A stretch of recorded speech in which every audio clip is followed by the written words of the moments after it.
Hello, good people. Good afternoon to every one of you out there. It's good to see you, have you back this beautiful new year 2026.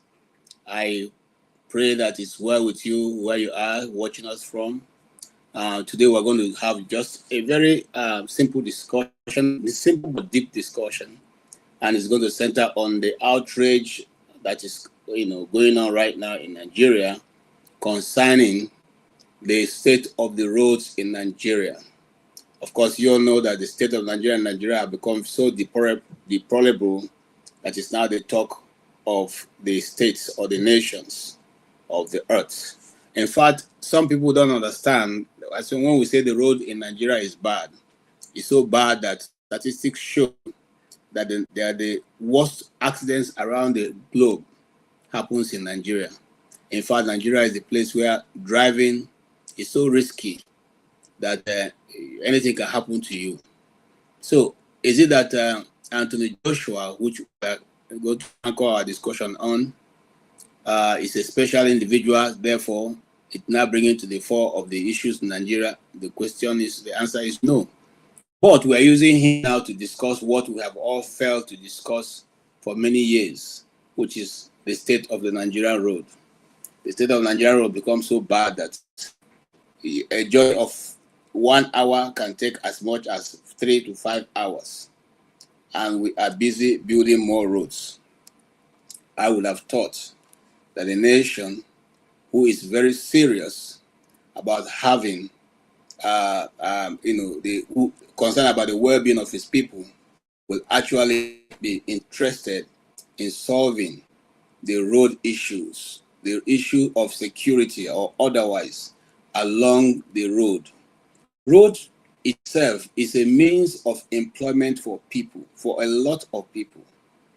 In other parts of the world, road transportation constitutes a major income for the people of that nation, especially where the road is well organized and transportation is safe and accommodation is made along the expressway, where to rest, where to eat, where to use the bathroom, where to just even look at the nature, the beauty of the country in which you live.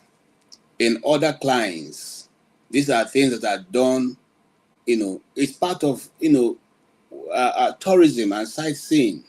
People in other nations, especially the US and other major countries around the world, even Africa. I myself have taken a trip from Nigeria to Ghana by road just to enjoy the scenery that is along that road. And some of the pictures that I took along that road till today blows my mind.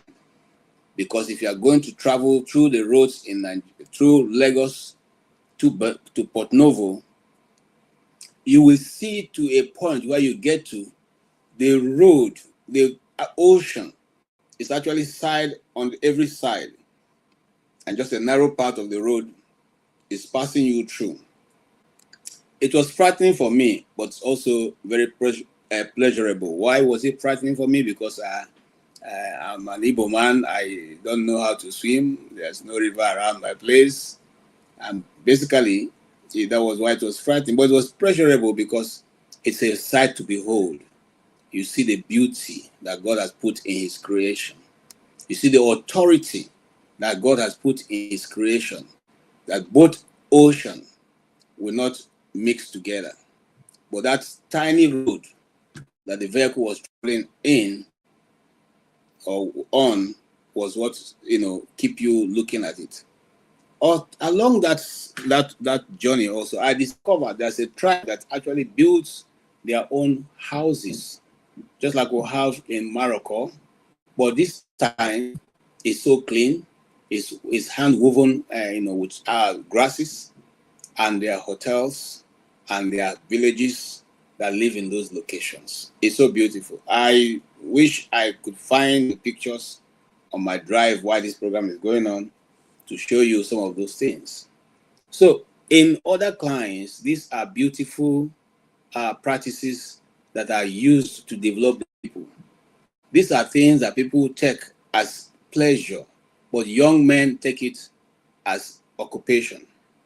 You get to those locations, those countries, you contact the young men, young women who are there, and they, in turn, take you through the process of getting you to see, of getting you to know. They tell you the stories of those communities that you pass through. They tell you the stories of the country itself.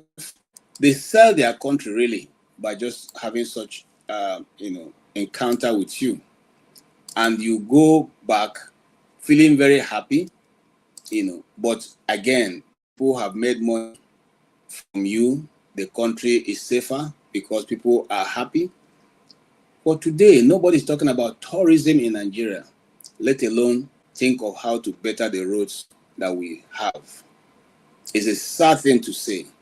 Lagos being a major destination in the world, whether anybody likes it or not, still have, roads that can be described nothing but like a death traps. Death traps out there. Death trap that people cannot be sure they will start and finish. And we're not saying that accidents do not occur on other parts of the nations of the earth. We are saying that what is controllable is also taken care of by men. I don't know if I can find it. I did take videos of certain roads that I see in America. And even though they are rural roads, they are well constructed. They are guarded. They are guardrails that are, by the deep part of the road. The undulating and I've forgotten the geography term now. The different sceneries that you pass are guided so that your car don't slip off. There are even cautions that are built into roads in certain parts of the world, and especially in America, where the road warns you when you're skidding off, assuming you are sleeping, and you begin to go off your lane into maybe the side of the road. Even sometimes you even have it on the middle of the road if you are going to sleep, trying to move into the next lane. Those things warn you because it triggers it's like a grid. The grid hits your tire and it goes boo, boo, boo, boo, boo, boo. That no matter how deep you are in the sleep, you wake up immediately and take control of your vehicle. The question be, how is it that people in Nigeria do not think that the life of a Nigerian is worth taking those precautions? Is it that the people in Nigeria or the government in Nigeria does not know that life is sacrosanct? Nothing compared to it. We are human beings. The only thing that makes us good, the only thing that keeps us going, the only thing that is good that we know is that once you lose the breath God has given you, there is no amount of magic that can bring the person back. So that life, that's only one that we have, must be guided. We look into what happened in the case of Joshua. This is a superstar, no matter how you look at it. Very important. He has been one of the consistent people who have constantly put Nigeria on the map when it comes to boxing. He has worn the Nigerian flag proudly. He has gone, whether he was defeated or won, he has always upheld his country.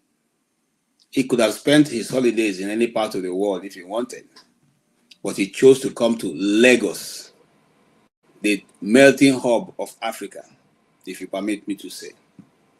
He chose to come, even though I don't like the term dirty December. We could have given it a better name than dirty December.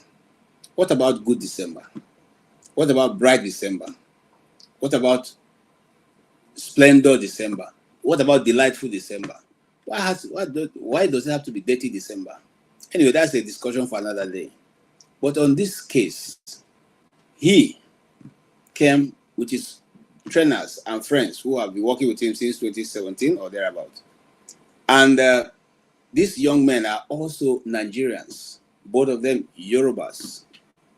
They could have chosen not to come because there are other destinations that offer much better attraction than Lagos will offer. But for the citizen, for patriotism and their love for country, they came. And now they aren't going back because of what is avoidable. In other clients where things move, when a vehicle is broken down at a strategic location, the police immediately move to those locations and cordon off that place so that people don't run into those vehicles. And those police people are going to be there until that vehicle is moved out of harm's way. We have road safety, so this is not even a question of government not doing what it should do. Government has its part, but there's an agency in Nigeria called the Road Safety Corps. The road safety, one of its, instead of going to be looking for drivers with seat belts, I think one of the functions is to be on places in different locations where there's prone to be a mishap, where such vehicles break down. There's no caution. Instead of looking for how people should, what's that new law they're trying to introduce now? You should look for people to get a C caution, to put at distance when their vehicle breaks down and there's nothing they can do. There are simple lighting techniques that they can put on the road that can help drivers coming to see that there's a broken down vehicle somewhere. These are things that do not cost much, yet we lose lives because of such. We have lost two great young men, whether you like it or not. These guys have been part of the success of Anthony Joshua. How do you think Anthony Joshua is going to feel the rest of his life? Each time he sees their pictures, each time he watches his videos, each time, when the families of those people meet with him, the guilt that he's going to have, that if he didn't persuade them to come to Nigeria, perhaps they say we are alive today. Well, if you are in the comment section, I will invite you right away to please come in and let's talk about this. Whilst we talk about this, we'll also look at other ongoing issues that is right now going on in Nigeria. But our major focus is going to be on the wasteful carnage that is going on in Nigeria. I'm not sure that any serious nation will continuously to have this kind of thing go on and they will not do anything about it. The question is, what are we waiting for? Are we waiting for the day that a whole community will be wiped out on our highways and byways before we do something about it? The most painful part is that one government individual pockets the amount of money that can be used to treat all this nonsense on the highway, and nothing happens. And Nigerians, I must say, we are the most docile. We are the most docile political, unconscious people around the world. Not because we're not completely conscious, but our ability to put ourselves together and go against a government that I refuse to serve the people. It beholds me why we won't do that. If you know that a government you have elected is not doing what it should do, why is it that we find it difficult to march out against such a group of people and tell them, brother, you are not doing what you're supposed to do? Sister, this is not why we elected you. Now, it was just a sheer providence of goodwill that Anthony Joseph survived. He could have been among the dead. And then, what do we say? We remember many years ago when we were still kids in primary school. Woke up one day, one of Nigerian top athletes was shot by police at a roadblock, and that was the end of that young man.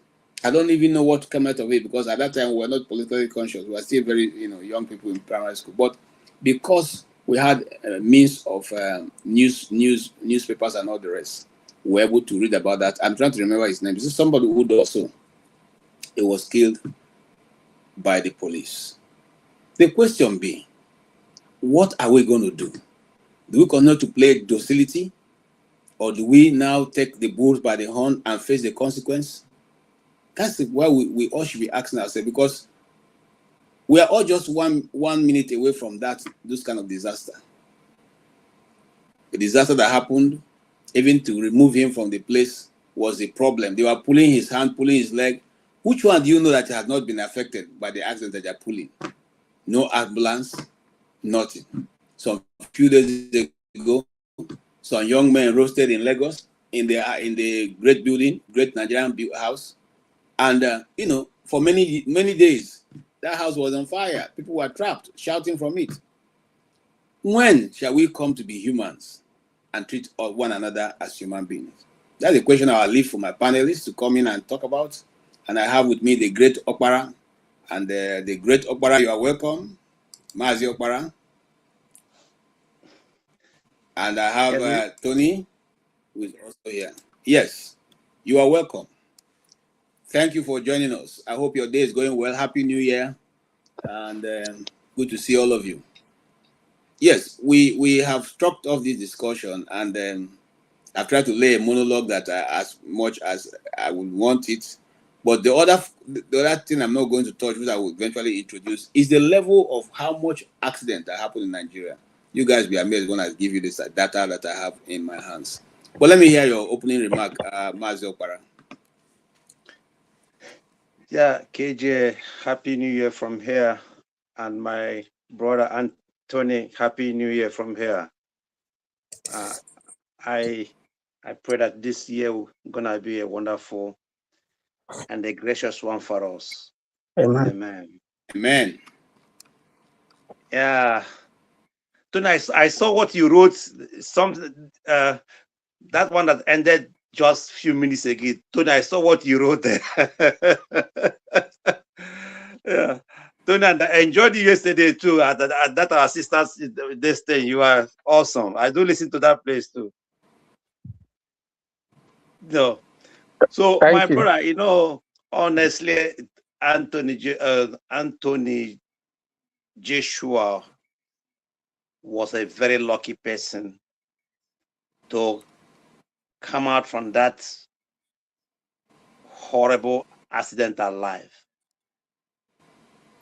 I'm telling you, I think he's the most luckiest person ever to survive such carnage. And then looking at how he was pulled out from that wreckage.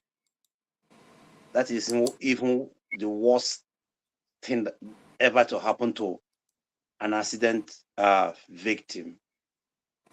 It was appalling. It was eyesore. It was horrible for a country like Nigeria. That such person, or even let's say any person who survived such accident, could be pulled away from that wreckage, that manner, that way. When you watched it, and anyway, it has gone viral, and the world is laughing at us as the giant of Africa, the most populous African nation in the world, the largest economy in Africa, and all those small things we have known is very, very pity. For example, you talk about parking those trailers on the way. My brother, I think if you have traveled, you have been to Nigeria, you are a Nigerian too. The way those things are packed along the highways, both sides. In fact, it's only God that 7 people who ply those roads in the night, even in the afternoon, because I think the accident happened in the afternoon. Nigerian roads are so narrow. Then you see a truck parked on the both sides. Very heavy trucks. They park there day and night, week and week, months and months, and the police is not doing anything. The road safety is not, doing anything. Even sometimes they will go there and take money from those, truck drivers and leave them alone. It is absurd. It is just death traps everywhere. Not only even on the highways. Look at even the streets. If you go to look at that Apapa Oshoda Apapa Road to Wharf, look at the way trucks are parked everywhere. Narrowing the whole roads. And government does nothing. It doesn't concern them. You spoke about that burning.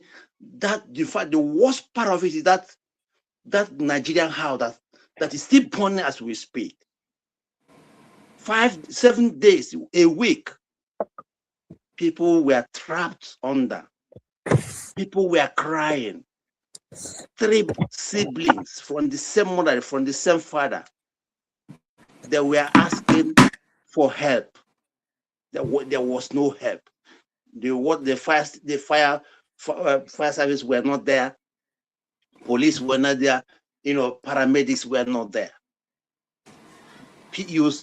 Where is our humanity? When you watch those things and you ask yourself, is it not just very, very risky to go to that country anymore? You ask yourself, why should I go to this country? It was today that even the governor is visited that site. 7 days. 7 days. My brother, is a pity. Let me stop here for the moment. Thank you so much. It is sad, and sometimes we begin to wonder whether these are not human beings. Mr. Tony, good to see you. Greetings, KJ. Happy New Year. Happy New Year, Mazopara. How is Germany? And greetings to our viewers. Happy New Year too. KJ, this topic that you put out is one that is very pathetic. First of all, condolences to the families and friends of Joshua's friends who lost their lives in that ghastly accident. And thank God that AJ, had some speedy recovery. But that said, it's a nightmare really driving on Nigerian roads. It's a nightmare from very basic things to best practices that you would expect. Things like signages, to help you, to direct you, to show you areas that are bad. Things that you find in developed climes. Some of them, even when they are put there, people remove them, particularly when they are steel types and go and sell. There are quite a lot of reasons some government fault, some just our attitude of road users and so on and so forth. But I have tried to put down a couple of things. First of all, one of the problems that we have is inability to manage our roads, starting first of all from the design and construction, the materials that you use, quality control, supervision, and so on and so forth. For various terrains that you have, there are different types of approaches and designs that you can use to make a road. The kind of materials you're going to use to construct a road, for instance, in Bayelsa, most of Bayelsa, it's not the same thing you're going to use in places that are solid.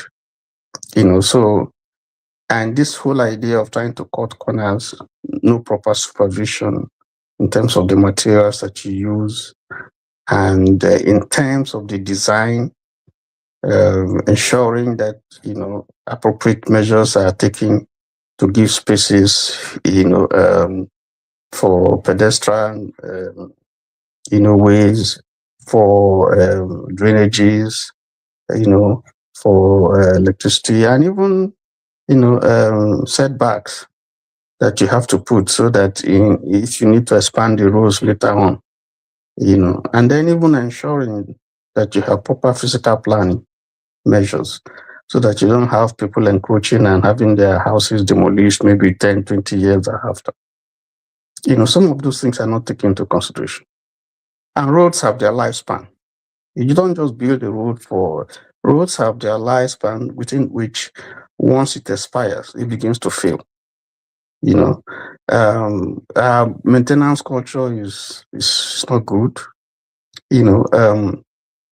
There are ways that are restricted. There are roads that are built for very light traffic, and they cannot carry these heavy trucks. If you look at the River Niger, for instance, the Niger Bridge, the first Niger Bridge, you will see that at some point, when that bridge was designed so many years ago, when it was built so many years ago, it was not intended that it will have vehicles stay on the bridge, on that spot, stationary on that spot because of traffic problems for as long as they are staying now. When you have that repeatedly over and over again, it's going to affect the integrity of the bridge. And then gradually you begin to find that you stretch the bridge out as it is now. In fact, that was one of the reasons why it became imperative for us to have a second Niger bridge. So that eventually when they want to fix that bridge, the first one, you can shut this one. Because if we didn't have the second Niger bridge, there's no way you're going to fix the first Niger bridge. You're going to cause a major dislocation. So now it's possible for you to shut it for a while and fix it. And then people can, it will still cause some inconvenience, but it won't not as much as it would have if you had to shut the entire thing, because that's a major artery, from the north, southwest, west, south, down across. It is a trans Atlantic, if you like, trans-Sahara, trans-whatever highway, So you also have overuse of our road networks. Like here, where I am, most of the traffic is being done by rail, either light rail, and so on and so forth. Or, you move people mass and goods by rail, not so much by road. So we don't have such regulations and such enforcement, design flaws, some proper maintenance, and then sometimes internet penetration in Nigeria is still not what it should be, because there are transactions that you can do without going to the road. You can just communicate and do your transaction, but you find a situation where most people want to be on the road, so that adds another pressure, to that lack of maintenance culture. There's so many things that you can talk about. Use of technology. We need more roads. In some places you find out that they're still using the roads that were constructed during the colonial era, and then this attitude of labeling trunk A, trunk B, trunk C, and so on and so forth. For instance, in my place, the major road that links my town, to the east, has collapsed, and the state government can't do anything about it because they tell you it's a federal road. This thing, though, there's a reason why these things are done, but the fact that sometimes if you go and maintain those federal roads, you don't get money. The states don't get money. They don't get reimbursement. So it's easy for them to put sign notice to say, "I'm sorry, this is a federal road. There's nothing we can do," and lives are being lost, which is terrible. So there are quite a lot of, and then of course you have corruption, because monies that are earmarked for roads, are diverted for some other things they never used. So and then common things like lights to illuminate roads and so on, terrible. And then you want to blame also the enforcement people, road safety and so on and so forth. A lot of them are not doing their job. So you have cars that should be removed or towed immediately. In this, there's so much that we can do with technology. With the MET people, they can tell you this road is this road is busy, you can take that diversion or so on and so forth. We see these things in developed countries. Don't go through that road, so you can see, it helps you, to navigate through some of those challenges that we're having. And then, you talk about strict regulation, enforcement of regulations. So there are quite a lot, if you begin to interrogate them, I'm not sure we'll be able to finish all those things. And I think these are some of the problems that we have. Even our own attitude All right. to how we use roads. They all Thank, complicate the problem. And thank, and that's that. thank you so much, Tony. Thank you. And I think you've enumerated almost everything, but we'll still interrogate some part of what's going on in Nigeria. I see. Stay humble. You are very humbly welcome. I see electricity. Okay, these are great men on this panel today. We're going to have a good time because these guys come with sometimes I ask myself, how do people manage to? Because I think I have covered all the area, but when you guys speak, I see new area I didn't even think about, just like what Tony and Mazokpara have done. So let's hear from you, electricity. I'm sorry, stay humble before it comes to electricity. I'm sure again you're going to raise some other angles that I never even thought about. But let's hear from you, sir. Happy New Year, by the way. Good to see you guys Yeah, yeah. right Good and evening, gentlemen. this new year. I'll Good be evening. with you just give me about 5 minutes. I'll be with you in 5 minutes, please. I'm just on the call. I'll be with you in 5 minutes. Okay, no problem. Let's hear from Stay Humble. Thank you very much. Good evening, everyone. Happy New Year. I don't know what time is it. It is in the US, but here now, here in the UK it's night. It's to 9 p.m. I'm really very glad to see you all again. I was looking for a live session on Dr. Damage's show, and I saw something like Ijo, whatever, Calabari, this and that. Yeah, being this, yeah, but I wouldn't really join that because I was looking for something a little bit different from what we've been discussing in the past. And then when I saw that this show had started, I was glad. I must appreciate the previous contributors. They really dissected the issues. In fact, their discussions were quite robust about the issues of Nigeria. If you know that when you are talking about Nigeria, every day a new problem crops up. Before you finish one, another one is before you. So it's really difficult to coordinate everything about Nigeria. Yeah, but this used to be one of those very common topics that one could get in an essay those days in secondary school. Maybe senior secondary school, write an essay on this agriculture, roads, what have you. When things were still a bit good. For this generation, I don't know whether they still write all those things. Yeah, then you would be expected to immediately synthesize, your thoughts and put them into writing, and be able to should score good marks, because there might also be other people, very brilliant chaps in your class who are also aiming for top positions. So yeah, it's a very good topic.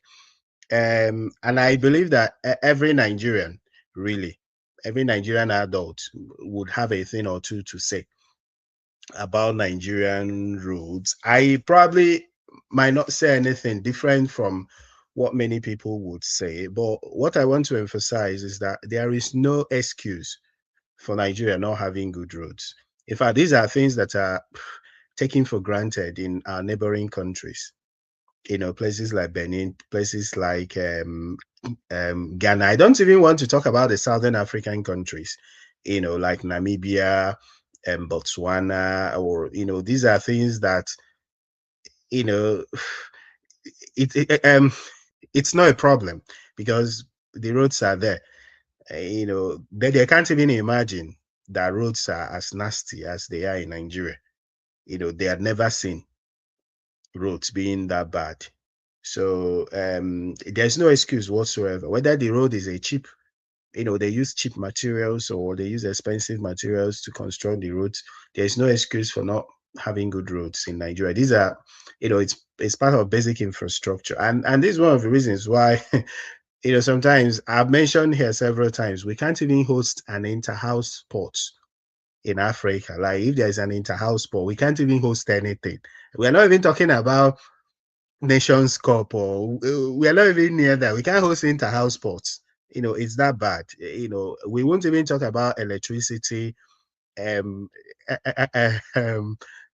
potable water, etc. I'm not talking about you, electricity. I'm talking about the real electricity, potable water. These are just the very, very basics. And then if we are looking for examples of people who have done this, even in recent times, let us look at the example of Peter Obi. I was in Anambra State when Peter Obi was governor. In Peter Obi's first term in government, I was in secondary school. In fact, my first day in senior secondary school, we were asked to go and protest Peter Obi's impeachment. To show you how very, very closely I followed, his government. So he reconstructed those roads. He didn't like construct many fresh roads. Those were roads that had been there, that were really, really nasty. And then he brought them back to life, reconstructed them, and he maintained them. By the time he contested for his second term, Anambra State had the best road network in the country. Rural roads were really good. We are really good. I remember when I was in university, I think either third year, fourth year, thereabouts, we went for an occasion in Anambra from Enugu. And some of my classmates, then some were born in the north, some in the west, some in other parts of the east. They had not seen Peter Obi's work firsthand. As we were traveling, we passed through, immediately we crossed Enugu State and entered Anambra State. It was smooth all through. They were shouting, oh my God. Everywhere was paved. Everywhere the roads were smooth. So these things can be done, really. If it was done in Anambra State, it could be replicated in other states in the country. And the reason why we don't have those, we don't have safety, because here you're talking about safety in the roads. There are so many factors that have been mentioned even earlier. The roads themselves, road safety. We used to have a very vibrant, incorruptible road safety institution in Nigeria that was headed by Osita Chidoka. That time, you couldn't mess with a road safety guy on the road. They were strict, they were disciplined, and then the Nigerian factor came into it. The Nigerian factor. When you leave office, another person comes in, and before another person comes in, they consider this is the turn of the south, this is the turn of the north, and then some of those positions are used as compensation. He supported our party in this. Let us compensate him with this. We put in someone who has no clue, someone who has very, very horrible criminal records everywhere. And the person comes in and messes the whole institution up. So the road safety just went down as one of the most horrible institutions in Nigeria. So there's no road safety. In Nigeria, you could, once you can buy a car, you're a driver, whether you could start the ignition or not, nobody cares. You just get the damn vehicle on the streets and start driving and become a potential killer machine. So these are some of the issues. They rot in the system. Some of those systematic issues are still there. Like, you could get driving license once you have the money. Nobody cares whether you can drive. The police, the traffic police, they're just there to take, to extort road users, etc., a whole lot of things. Talk about maintenance, etc. And the issue of these ones are federal roads, these ones are state roads, these are local roads. What I think is that most roads should actually be local. Maintenance of roads, largely should be a local issue, to be honest. But the thing also is that the whole potpourri of mess in Nigeria, makes it even impossible for us to even sit down and recreate, things in the country, which is really, really concerning. And um, what how you see, why do we not even have those good roads? The people's mentality as well, comes to play. We reward non-performing politicians with a lot of praise. We gallant and festoon them with awards. Or that he has constructed roads, that he is paying salaries. Why when we should have moved past, those basics. This person is constructing roads, and then you will see someone who comes into office and just neglects all the rural roads, all the semi-urban roads, where like 70% of the population would use. And those roads are the things that would, improve the economy of the state. We just leave them and just focus on few roads in the state capital. And Okay. the same thing also plays out in the federal level. At the federal level, you will see them, constructing few roads in the federal capital territory, while the other roads in the different parts of the country are neglected. See what's Okay. happening in Nigeria, for example. The government constructing a coastal highway where 90% of the federal roads are in very terrible shape. So yeah, we've got quite a lot of things to talk about, and maybe Okay. I think other people would add some, flesh Thank to the you. Stay discussion. humble, and you have enumerated a lot of those. And I think anybody who is listening should be able to make out what's really going on here. And I want to run down a statistic before coming to electricity. Statistics from road safety itself has it that in 2024, 5,421 deaths occurred on the road in Nigeria. 7% of that is from 2023. So between 2023 and 2024, 5,421 persons lost their life on the Nigerian road. Between January to September of 2025, 3,433 people. These are the official recorded deaths that occurred on the Nigerian road, and over 22,000 injuries, and then 6,858 clashes. That's crashes that happen on the Nigerian road. And the common causes are: one, speeding, wrongful overtaking, tire bursts, overloading, poor vehicle maintenance, bad roads, potholes, unmarked hazards. Lagos-Ibadan Express Road remains the most deadliest road in Nigeria.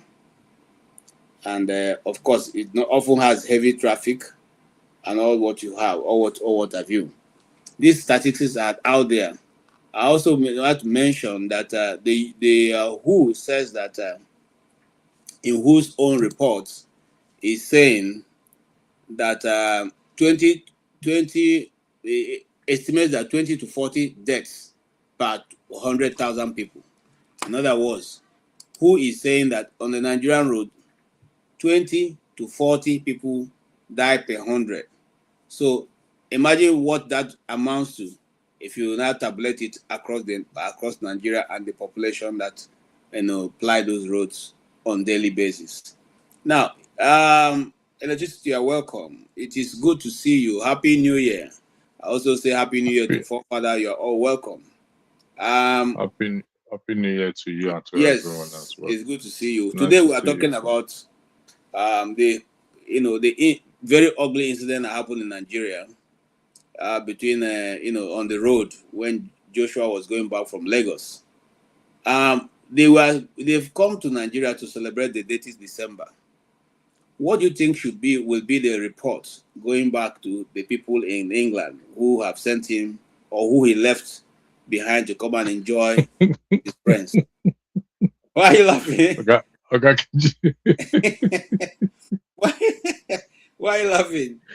Because Honestly, the people have a the something. way What do you think the you way take you back to put them? it, Yes. the way you put it, as if it's on a missionary or an assignment, a government assignment No, but you to see, Nigeria. it's painful.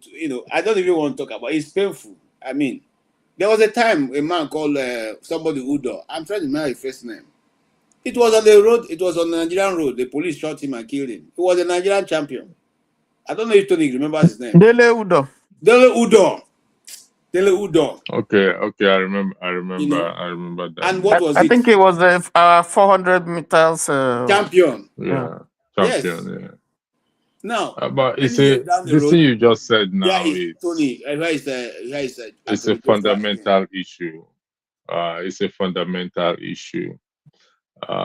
My sympathy or condolences goes to those who died in that crash. However, this is what happened daily on most roads or express roads, motorways in Nigeria. So, like the prompt says, our outrage, selective outrage. So, because it's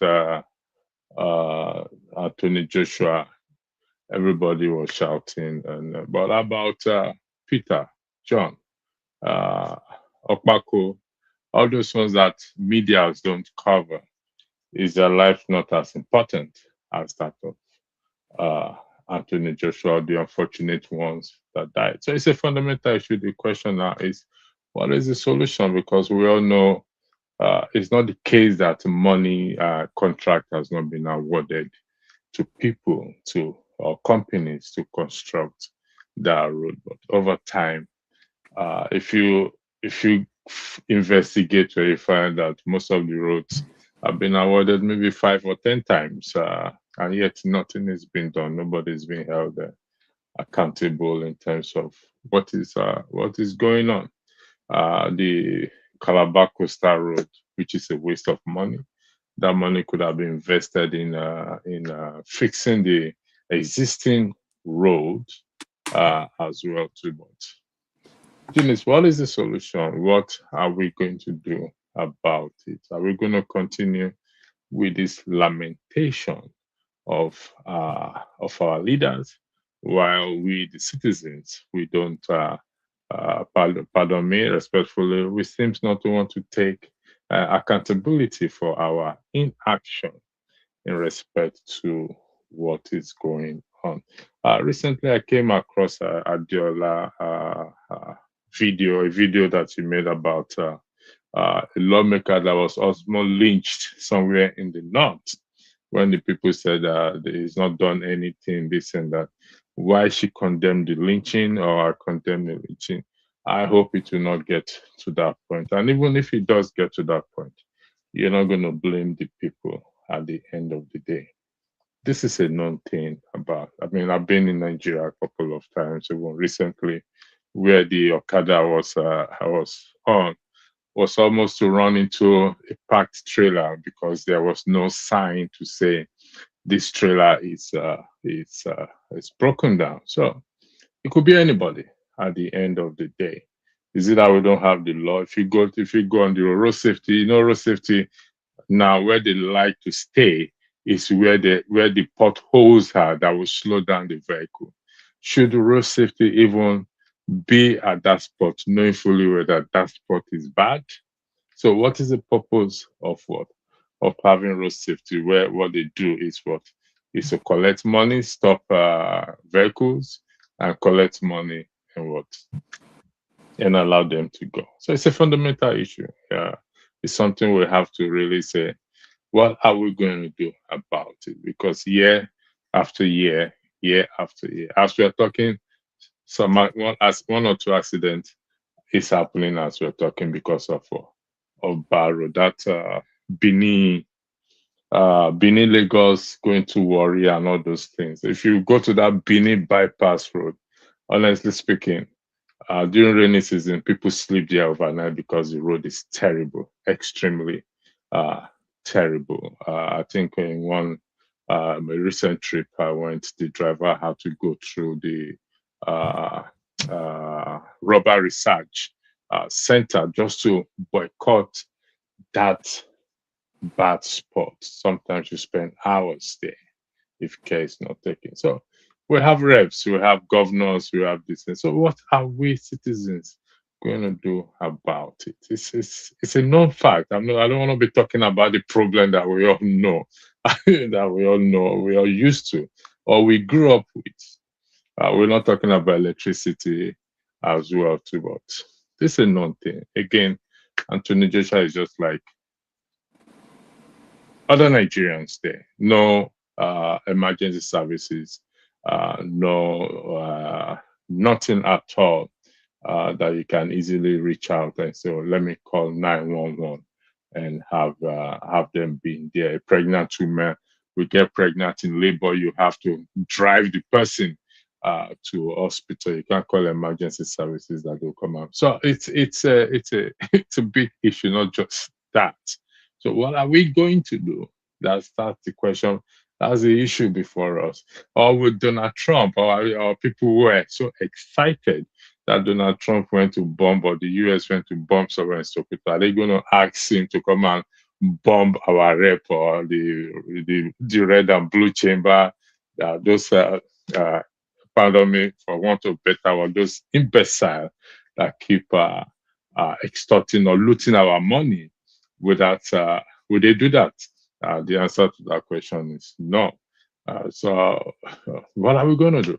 That is what is before us. That is why we're here to have this conversation. That's why I joined this conversation, because I've heard so much cry about this Anthony Joshua and not giving consideration respectfully to those that we do not know.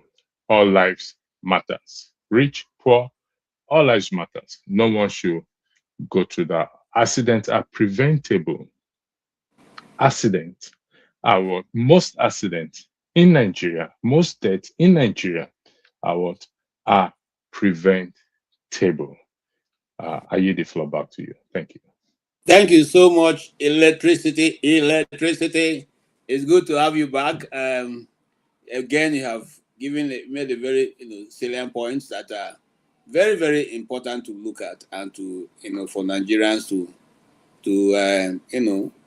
digest. The other thing I would just say is we only, you see, there's always a catalyst that activates a revolution or a change in any movement. So Anthony Joshua's issue is only being that have come to the fore. Just like there have been many lynching in the north until Deborah's case happened, and that became a turning point, in the things that about that. So how I see the Anthony Joshua's issue is that he became a catalyst for the turn, for people to now say, wait a minute, what's going on here? But even at that, you see that even without wait a minute, only lasted for like 3 days. After that, Nigeria have moved on. It's a very dangerous place to be. I told you guys, I stopped doing activism. If I had known, even I would have been remove myself from being a journalist. Join one of the APC people. I'm chopping money. I'm serious, because that's the only thing that sells. You see, the time you are standing in front of the group, thinking that they are full behind you, when you turn around, you find out they are the only one. You and your family will suffer the casualty, and everybody else person moved on. In fact, before they even finish putting you 6 feet down, they've moved on. And then you hear some people say, like, in this cage yourself, they even hear yourself. They even hear yourself. Now, so you just like trouble. No go leave these people alone. Leave them for God. God will deal with them. That's why we are where we are, my brother. Not because KJ, do you know that 2 days after the accident, Anthony Joshua's accident, there was another accident along that same Lagos Ibadan express, just opposite Nafsat. Nafsat is a Muslim institution along Lagos Ibadan Expressway. There was another accident and people died. 13 people Just died. about 3 days, 2 or 3 days after. 13 people died. That 13. 13. See? Crushed. And life moves on. That's Nigeria for you. Who will be person? Anyway, let us see how maybe forefather will have a different, how to solve this problem. Forefather, the road in Nigeria have been taking great men. When it's not the road, when it's not the potholes, when it's not vehicles parked at the middle of nowhere without any sign, when it's not any of those, it's the police checkpoints that are sniffing life out of young people or even the road travelers. And sometimes these things are done. I just got a picture of the bridge that was washed off in somewhere in Taraba, somewhere around one of the Taraba villages. And the people, all the people there perished, who are traveling inside a bus. Until today, nothing happened. So, forefather, what would be a way of tackling this thing so that this thing that will never, and how do we immortalize the lives of the names of those young men who I think have been part of the success of Joshua's story, because one of them is a trainer and the other one is physical something. I can't remember it now, but one of them is his trainer. That means that one is really, it's like a squaring partner. You get him ready for what he's about to do. Now, looking at Joshua's career going forward, how will this affect him? And like I said earlier, when he gets back to England, what will he tell the family of those young men he took to Nigeria? Yeah, thank you for that. Greetings, KJ. Thank you for hosting the show and giving me a heads up on the last one, because I probably would have transgressed even more greatly. So I appreciate that. And greetings to all the panelists, including all the haters, including all the haters. Greetings to you too. And electricity, a long time. It's good that you joined us today, and I hope we all have a great year ahead. This year may actually be a year of revelations, and I hope that is the case. And I would like to extend my own condolences. I did that before to the families of those that lost their lives in this crash. It's a kind of needless waste of life, loss of life. I was having a conversation with somebody that is tangentially close to the family of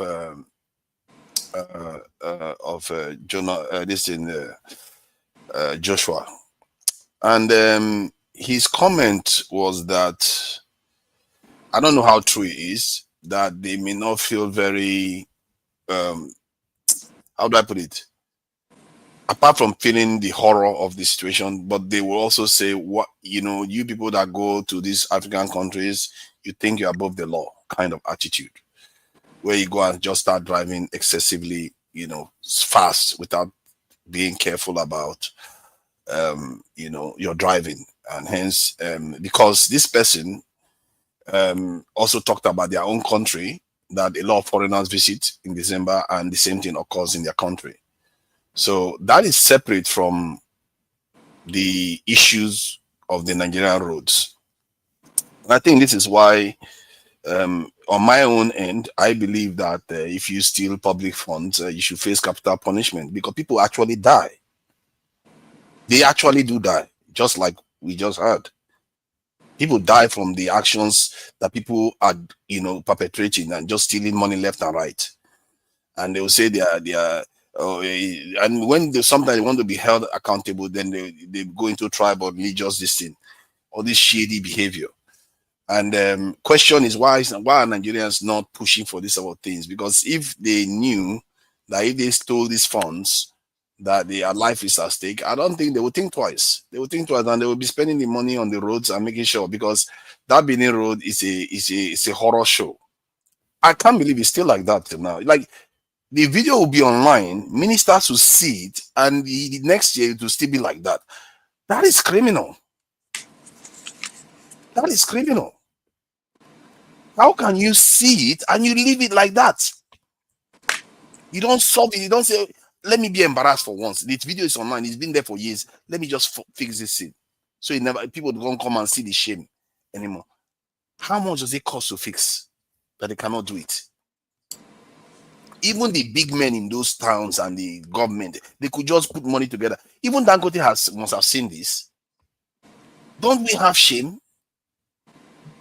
We can't even keep our streets straight in Nigeria. Maybe even Africa. We can't even keep streets straight.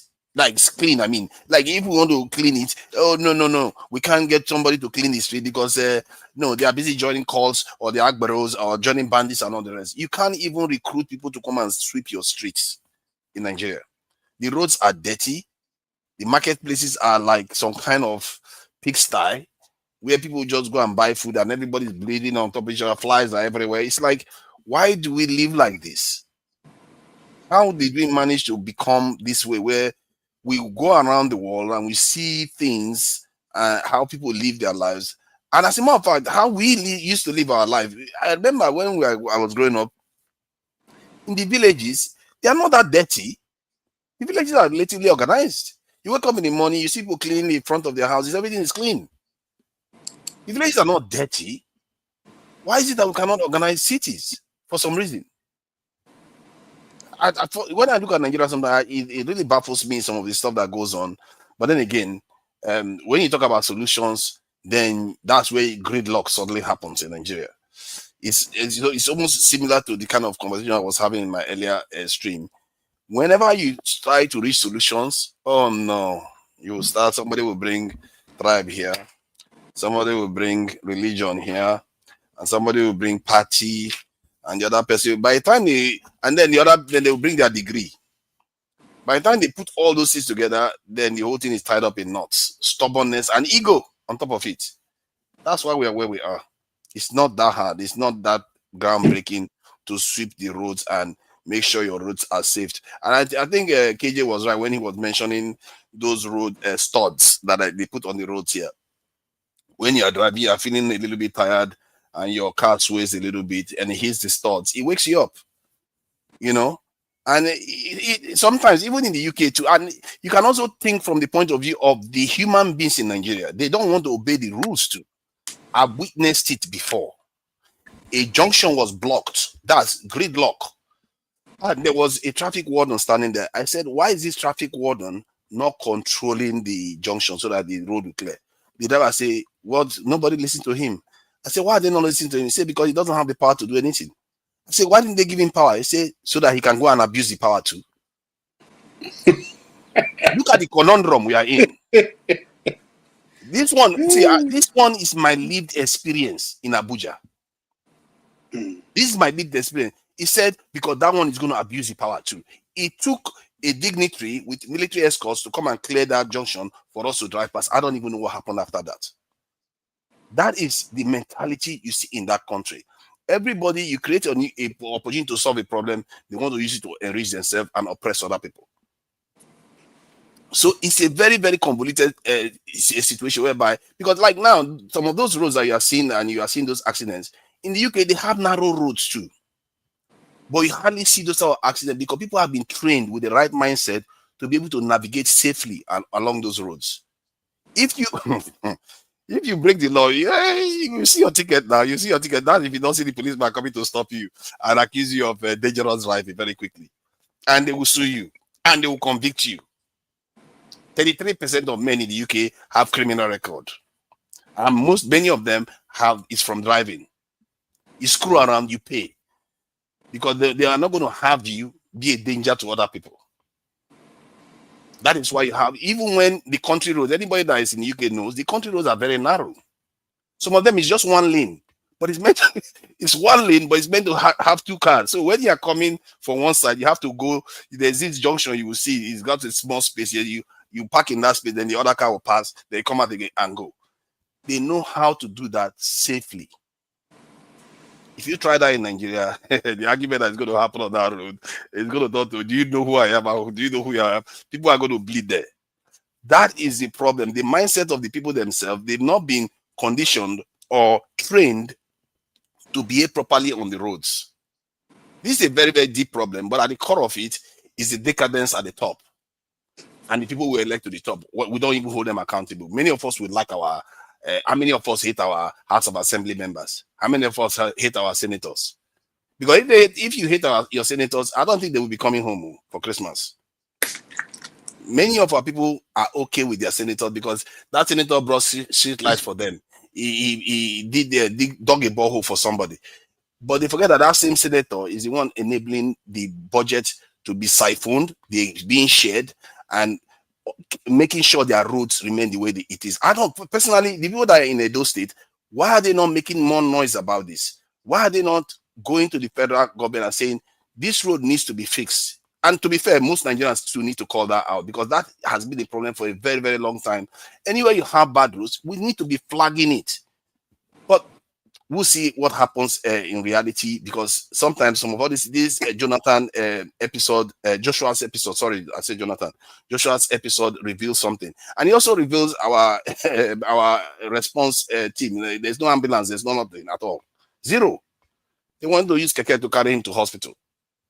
the Okay. kind of, I don't know, man. Nigeria, we see, and Now, we really need to figure our stuff out. We have a lot to figure out. Question I'm asking is, now this unfortunate thing has happened. What should be the response of the people of that area or the locality? And these two young men, very prominent, very enterprising, very well, I mean, I've not seen them wear boxers dropping to the knee. So I guess they are also very well behaved young people who like to patronize their country, because they could have gone to, any other. They can go to, where the beautiful girls are, the Tobagos and other places, but they choose to come back to Lagos, and now this has happened. What should be the lesson, and then what should we do, even not only as a nation, but as even the governors of those states, to immortalize the names of those two young people? And I'm not saying this because there are people have been dying on the road almost every day, even today. God forbid, maybe some people will lose their life on the road. But I'm saying to serve as a signpost that never again will this kind of thing happen to us along this road or in Nigeria. What should be the approach that government should take? Is it just enough to issue a statement and say we regret that this incident has happened, and that is it? No, it's not enough. If the government was wise, they will use this as a sign that they need to do a lot better in terms of ensuring that our roads are safer and the emergency response is actually there, not pretending as if it's there. And what makes it even more tragic is that, like you said, these young men came to Nigeria. They came to Nigeria. He could have gone anywhere in the world. He came to Nigeria to have fun. And if he didn't feel the Nigerian authorities were a little bit lackluster, maybe they wouldn't be speeding in the first place. If our road safety and system was functional and holding people accountable, the safety record on those roads would be far better. So there's a lot for us as a people to have a rethink on, because I really feel that this year needs to be a year of revelations. And because this event, even if it's just an individual, but it clearly sparked a lot of soul searching among Nigerians about why things are like this. Just look at Nigeria. You can see the problem everywhere. It's not like we don't have fancy buildings, fancy train lines, fancy roads. We have them, but we can't maintain anything. Everything is just, you can see that nobody cares. You go to even Victoria Garden City, Ikoyi, it's not as cool. The roads are not that well taken care of. You will see gutters everywhere. So we really need to do some serious soul searching and learn how to hold our leaders accountable. That's all I can say. Okay, thank you so much. I'll move on now. As for the speed one, I can tell you why that happens. I'm not alluding to the fact that the road safety was correct, because you can't just go to an accident and say, oh, this is because of overspeeding. How do you know? Did you investigate? And within 5 minutes, you say this is overspeeding. How do you know that? Okay. And some people say, they are traveling this fast because they must have taken some substance. How do you know? These are just why we keep masquerading in darkness, okay? Because we always have to just say something before we even investigate it. In fact, now somebody will run off with that. The question is, if you are driving in Nigeria, and I can tell that much, okay, and you are a dignitary, or you are somebody who you think you are not safe where you are, the best thing is to do is to press your gas pedal, my brother. I don't do it before, so I'm not saying what I don't know. You see, as long as you are driving a comfortable vehicle that can resist a lot of things. So what you hope for is that what happened to Anthony Joshua not happen to you, that is vehicles parked at wrong places with nothing. But I can tell that sometimes when I'm driving along that road, there was a time I was coming back from Kaduna, and it was already dark, and I needed to get away from a place called Forest, where all kinds of things happen. Okay, all I did is match my pedals. I don't care who they for front, but see, that's how we travel in Nigeria. So it's not a new thing for somebody saying some people travel at a faster rate, especially if you are carrying dignitaries that they think they can be collateral damage if they run into the hands of bandits. So the drivers will not drive very as you want them to drive. And you see, it's a general thing, because if the roads were good and the place is safe, nobody will drive in that order. But because, again, you want to protect your passengers that you are carrying, sometimes you are forced to do a yeoman's job. You'll be clearing the road. You'll be also speeding to make sure you get away from places that you consider to be dangerous, flash points for all kinds of things. But I'll come to you, Mazokpara. In develop, like in America here, once you have such accident and you are found to be the one who's at fault, your license is taken away, and that is it. Can that be done in Nigeria? Can that be introduced in Nigeria, where drivers are penalized 6 months, 1 year, 2 years, and not to drive because you have been found to be, using the road to commit more atrocities to other people's lives than normal? What can we do as a punishment for those who contravene traffic regulations in Nigeria? Yeah, honestly, I don't blame the driver. What is overspeed? Over here in Germany, you can speed, break your speedometer, cable. It doesn't concern anybody. When I was living in the UK, what I do is that because in UK you have if you cross the channel from Calais to Amsterdam, Belgium, you have speed limit. That means you drive 120, 130. But immediately you enter Germany, you hit the road, Jack. Hit the road. No, it doesn't concern anybody. The most important thing is that make sure that you are alert on what you are driving. And you won't be driving and you will see a broken vehicle parked on the roadside. It's impossible. The person that should be held responsible should be the owner of the truck. Where is the owner of the truck? And in Nigeria, most of these trucks are owned by very powerful men or men. They're untouchable. Do you know how many people they are killing every day in Nigeria? Do you know how many accidents those trucks are causing in Nigeria? And the drivers, the owners are not held responsible. Nobody touches them because they are above the law. This young man, maybe the driver could have maybe just trying to, just kind of swap, and that was it. I don't think that somebody can just, that kind of. In fact, Nigerian road, there's no way you can even speed. Well, how do you speed? The last time I traveled to Nigeria, because whenever I travel to Nigeria, I drive myself from Lagos to the east. After Ore, I was like trying to speed up. But if you see the kind of, holes in the middle of the road, you cannot believe that people are speeding on that kind of road. If you eventually jump into that one of the holes, you are gone. So this overspeed, I don't buy that idea. I believe that road, the truck driver should have put in something, at least a reflective caution, or the police should have moved away those trucks out of the road. Over here in Germany, in fact, if you are driving on, we call it, autobahn.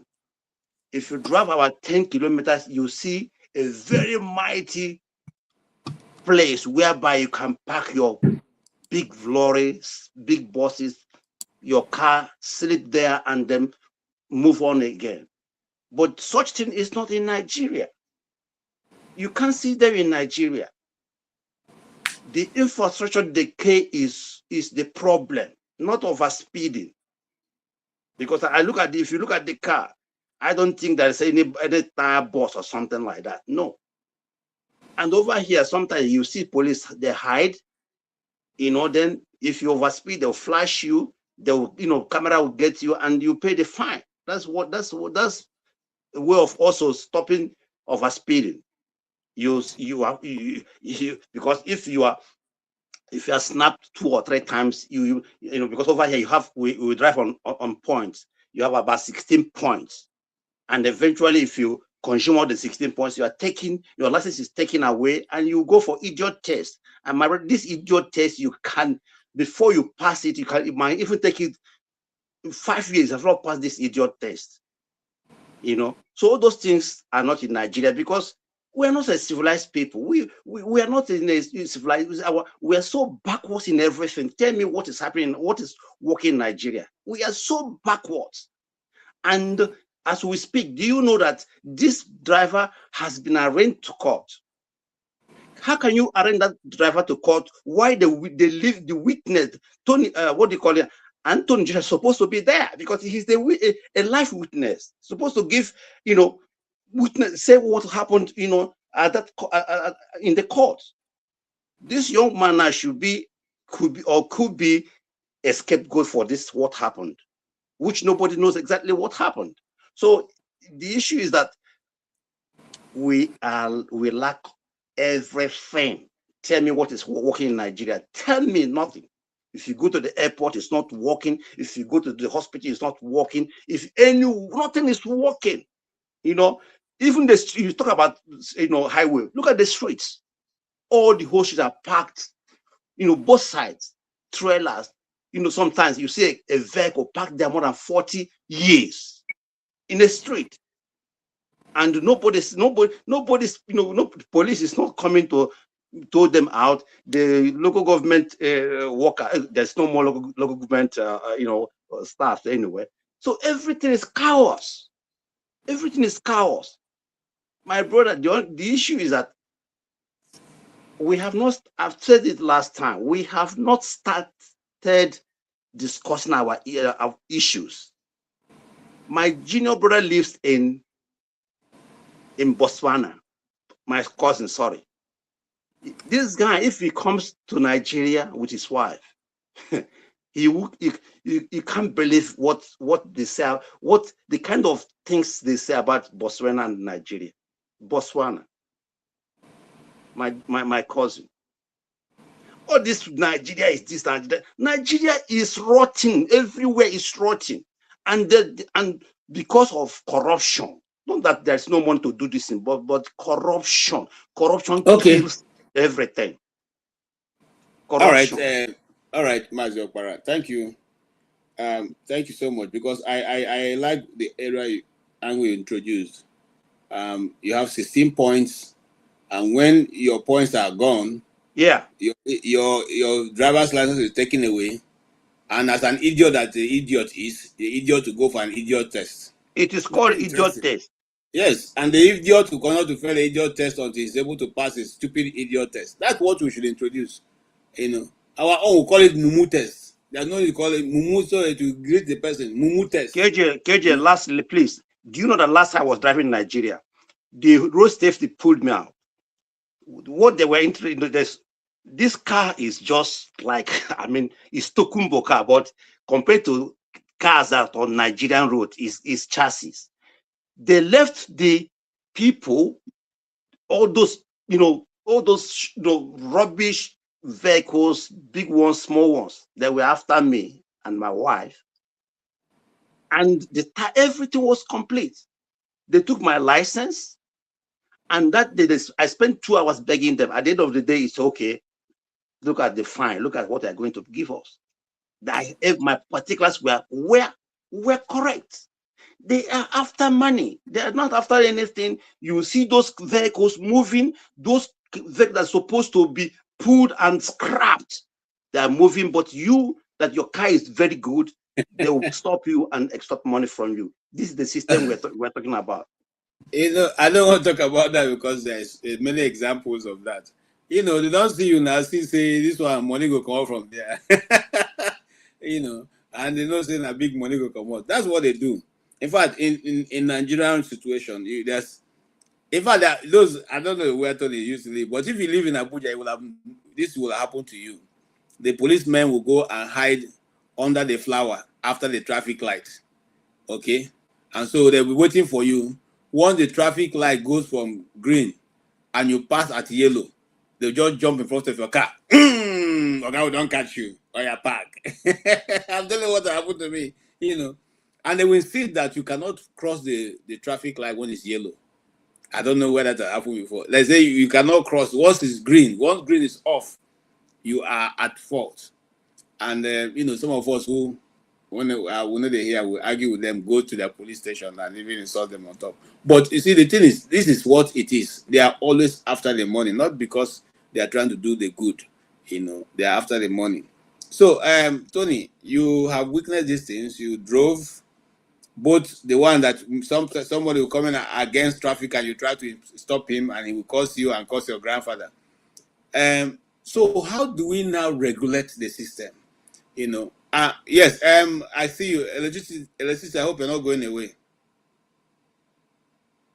Are you going away? No, I saw you put up your hand. I'll wait. Okay, go ahead with Mr. Tony. I'll wait. Okay.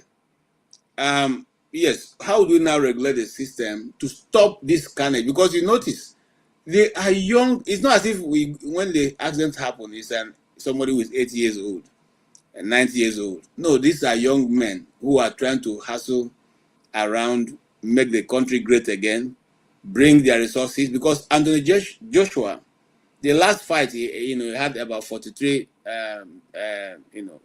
million that come to him, right? If I'm right, 43 million, about thereabout. Now, if that money comes to him and he banks it to the Nigerian system, or even half of it, or even quarter of it, the system, the Nigerian commerce system, will feel the drop of that money. It's not just a small bagam, it's bagam, that kind of money makes on your account. So why is it that we are not seeing that these little things stop people from bringing their hard-earned resources to a nation? Whereas if we just tweak a little, it will make more people come in and more resources made available to our people. Please go ahead, sir. Okay, that's a difficult question, KJ. First of all, you mentioned that Joshua took about 43 million. That's almost half of what was supposed to be. Half of the money was taken away, for taxes and all kinds of things. Yes. And that's why most of the time they prefer to do this thing in Saudi Arabia or Qatar and so on, where you get your money 100%. But anyway, that's by the way. Shakespeare says that when beggars die, there are no comets seen. That's true. But the heavens mourn the death of princes. So what we are seeing, the reason why this is all over the nation and outside it is because this is a celebrity. Yeah, but just like electricity said, there's so many unreported cases. People die, and even celebrities, national, local, who have died, and nothing is done. So the problem with our roads is a very, very serious one that we have not taken up. It requires a national emergency. And I don't know what approaches, because the entire gamut is sick, you know, just hearing from what everybody is saying here. There's so many aspects, there are so many dimensions to it. So trying to solve it is, you know, it's quite a great and arduous task, you know. But that said, I remember many years ago when I used to, when I was in Nigeria, I was driving, I think this was between Lagos and Ore. You know, at that period, they will put these nails, you know, hide them in some sort of containers and put on the road. And as soon as, if you are not very watchful as you drive, once you run over it, you know, it will puncture your tire.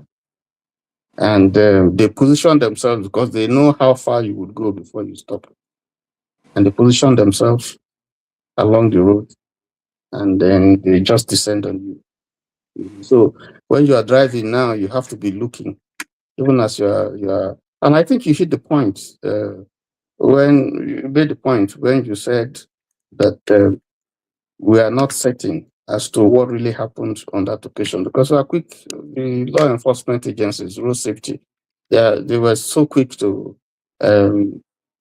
say that it was over speeding and so on. Some people have said that, you know, the tire burst. Some people say it's over speeding and so on. But like you said, when I drive on those roads, when I used to, I speed.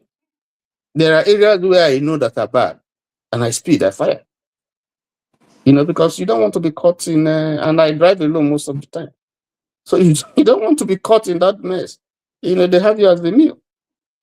Most of the time when I'll be running that road, you see people positioning and they be pointing finger, they will showing as if there's something that has pulled under your car. If you don't know the trick, you just go and stop. So I don't fall for that. I just keep up because I know that when I have gone far and I think I'm in a safe place, I stop and I look at my car and just to make sure, and I go. So there's so much about our roads that apart from the design, like I said, and construction, and, you know, insecurity on the roads, you are talking about, you know, the culture that we see on the roads. You are talking about the way the roads are managed. You know, there's so many, it's so complex.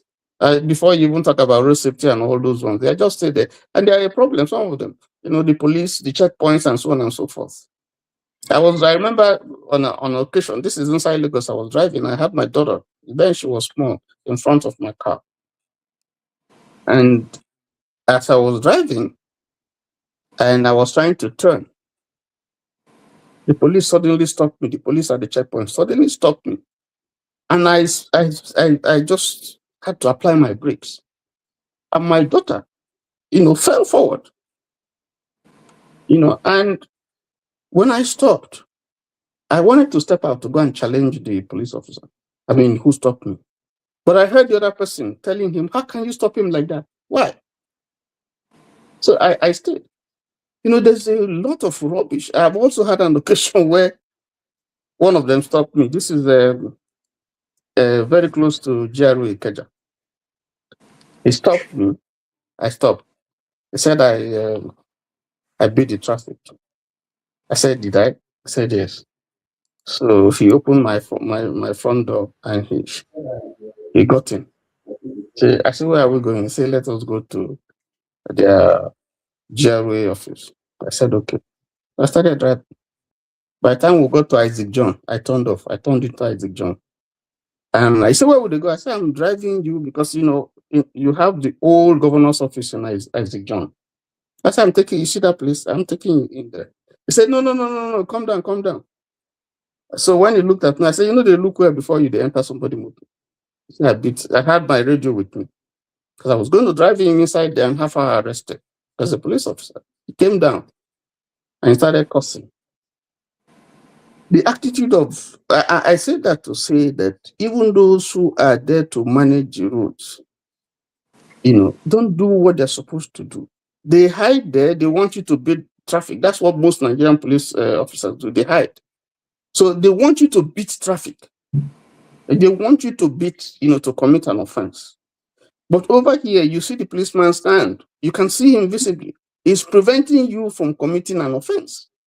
But in Nigeria, they want you to commit an offense because by so doing, they make money.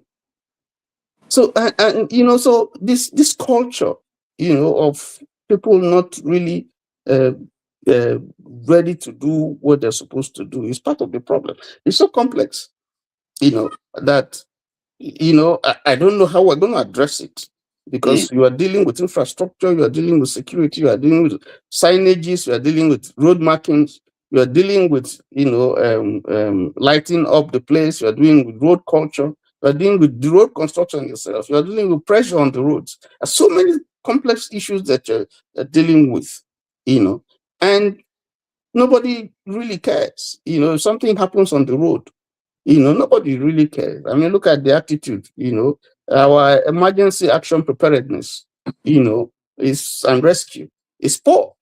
It's not just on the roads, even, when it's rail lines, when it has to do with airlines and so on and so forth. So maybe you end this and real quick.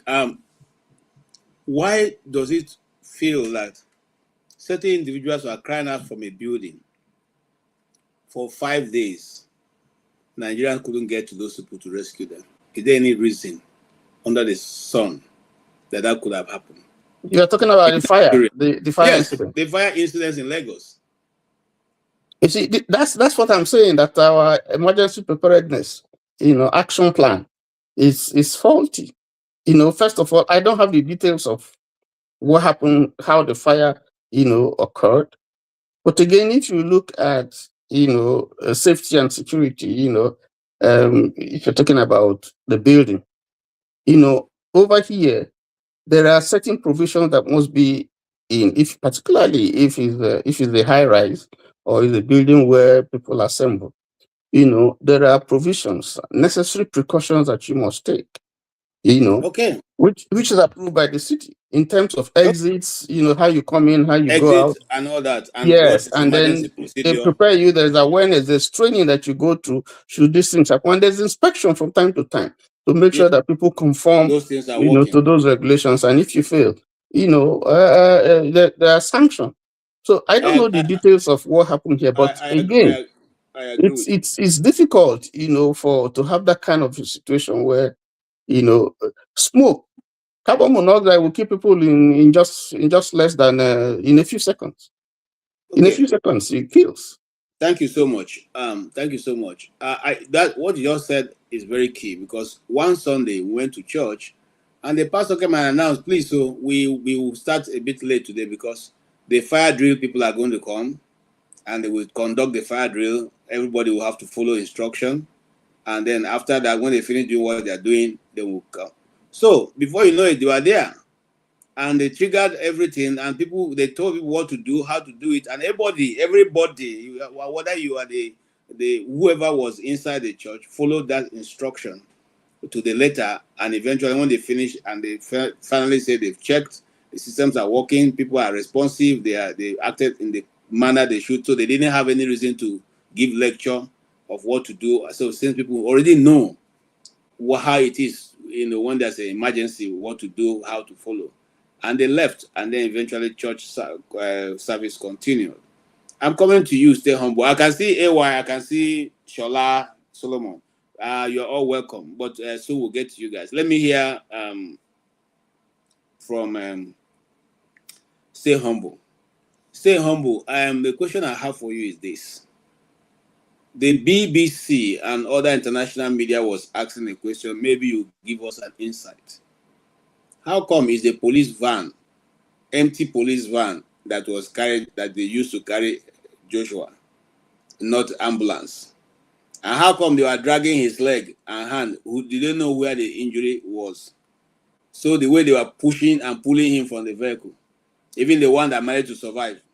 What should be? Is it that we're just too local, just like Okpara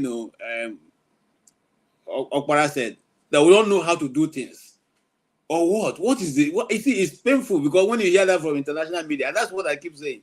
People just take us to cleaners. They say, look at the way, even the one that survived, look at the way they're bringing him out of the vehicle. And everybody's, people are just crowding him, and they're even taking pictures and dragging his leg, dragging his hand. Is that the way?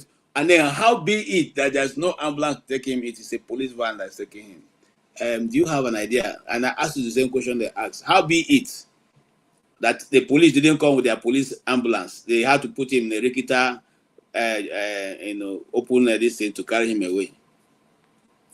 Okay, I don't know why why they did not accord the great Anthony Joshua that respect of bringing an ambulance from Asoro Clinic to carry him. Yeah, because I have discussed this matter with a colleague at work who was born in this country, and we had a very, very animated, robust conversation about it, and I told him what I thought about Nigerians born in the UK and what I think their attitude sometimes is towards Nigeria. I'll still come to that. So what happened to Anthony Joshua last week also just epitomizes the fate of the millions, tens, or even hundreds of millions of Nigerians living in Nigeria. When these things happen to them, they say Nigeria has happened to you. Most Nigerians do not have access to these things. When you see an ambulance, in fact, 90% of Nigerians don't know what an ambulance should be, what an ambulance should contain. And they think that an ambulance is a vehicle, written ambulance on it. We just a normal vehicle that someone could use for anything. Written, send, Paul's Hospital, Amanuke, ambulance. And that's it. No oxygen there, nothing there, no paramedics, etc., etc. So, and that's the fate of so many Nigerians. And, I don't want to talk about our healthcare system. Primary healthcare is in coma. Secondary healthcare, you don't even want to talk about that. I was on LinkedIn the other time, and I know about the Lagos State Health Service very well. I saw a post by the commissioner for health when he said he visited one of the general hospitals in Surrey, and that they have just commissioned some facilities in the hospital. And I wrote that, look, this is a waste of time. You go with a very huge entourage to commission what? Most of the hospitals in Lagos, if you are using Lagos, for example, I don't want to use any other state because Lagos is the most cosmopolitan city in Nigeria. So most of the general hospitals in Lagos do not even have running water. They don't even have oxygen connected to the walls. The emergency unit in most of the hospitals, nothing to write home about. There's nothing emergency there. Just pay a visit to a general hospital in Lagos and go to the emergency unit, adult emergency, and see that there's absolutely nothing there. That is the fate of the Nigerians. So the Anthony Joshua did not get that treatment of having to be picked, by an ambulance. It did not come as a surprise to me because that is Nigeria for you. And then all the things that we've talked about the roads, about this and that, we know that these things are just very simple to be fixed. Could be fixed within a year or two with good heads at the top. They are just simple things, very, very simple things that can be fixed. And these countries in Africa, a whole lot of countries in Africa, they enjoy these things. They have these things as basics. What can you talk about the Botswanas, the Namibias, the Benin Republics, the Ghana, etc., etc. They have these things. Now, That leads me to one of the issues, um, you know, that I noticed amongst Nigerians born outside Nigeria, especially in the UK. I will not talk about those born in America. I've never been to the United States or Canada. But for those born in the UK, recently there is this growing enthusiasm among Nigerians born in the UK and about Nigeria. Or we want to go to Nigeria, that we want to, it's such a beautiful place, and they over exaggerate, things about Nigeria. It's such a beautiful place, and that's as a result of what's happening now globally. The far right sentiment, where people will tell you clearly that you are not white, right? So these people have gone through different stages of persecution, um what have you, intimidation, some kind of subtle racism, from these so-called Caucasians. And they now want to have that sense of belonging. So let us associate with our people back. And for people like Anthony Joshua, who are really popular, they are global icons. I think that what they should do more, instead of hobnobbing with these very, very corrupt um, politicians, they should use their status to actually canvass for good governance in Nigeria more than just hobnobbing with these people and validating their incompetence in Nigeria. Because when you now bring back your title, you've won a boxing championship, and then you bring that title back home and you kneel down before a certain Buhari and say you are presenting your title to him. Your followers abroad, your followers globally that do not know this guy, Buhari or whoever politician, might think that they are good. You indirectly validating their incompetence in power. And recently, and for Anthony Joshua, who has had issues with the white English people because of his stand regarding them, and so many things happening here, they are somehow gloating, and um some of them might be happy with what happened to him. Very, very unfortunate anyway, for someone to rejoice over someone else's misfortune. But before this happened, he had a very, very fierce online squabble with them, where they said, he mentioned that black people should not patronize white businesses, that they should only patronize black businesses. And then, why should you be saying such things? Because you should use your status as a global icon to promote some kind of unity. Even if you are fighting for Pan-Africanism, it should not be a hate kind of fight. You should promote Pan-Africanism, promote good governance. Don't just, because this is our brother in power, when I come back I will be protected, will be granted all the luxuries that I want. Because these people, when they come back to Nigeria, they give the impression that the politicians in Nigeria are doing well. These so-called British born people, they are some of the problems we have. They give the impression that the politicians are doing well. And then when they come back, they are granted all the luxury, all the paraphernalia of comfort that they need. Or they drive through the best roads, they go to meet so senator, so president, governor, this and that. So some of them, they have their minds closed to the sufferings of Nigerians. Yes, there are some Nigerians who were born abroad, born in the US and so on, who are really canvassing for good governance in Africa, who are really opposed to the corruption and all sorts of, vices going on in Nigeria. But also people like Joshua, should more of use their status to canvass for good governance in Nigeria instead of just fraternizing and validating these people's corrupt practices. Thank you.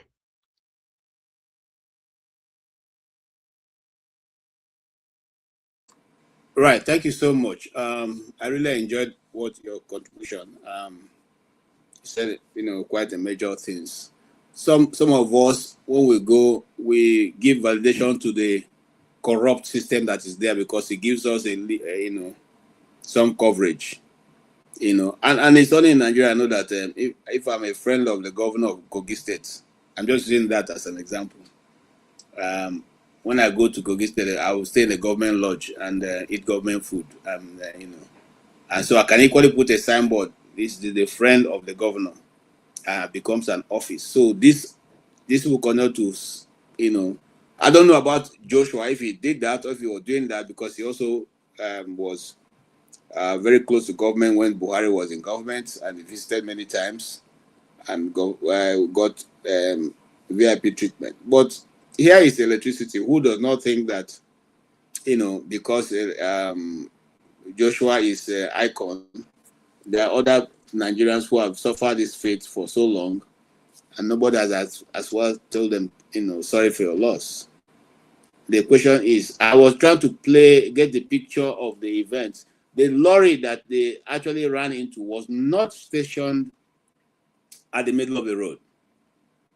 So maybe the road safety probably is a bit right here that he overtook on the wrong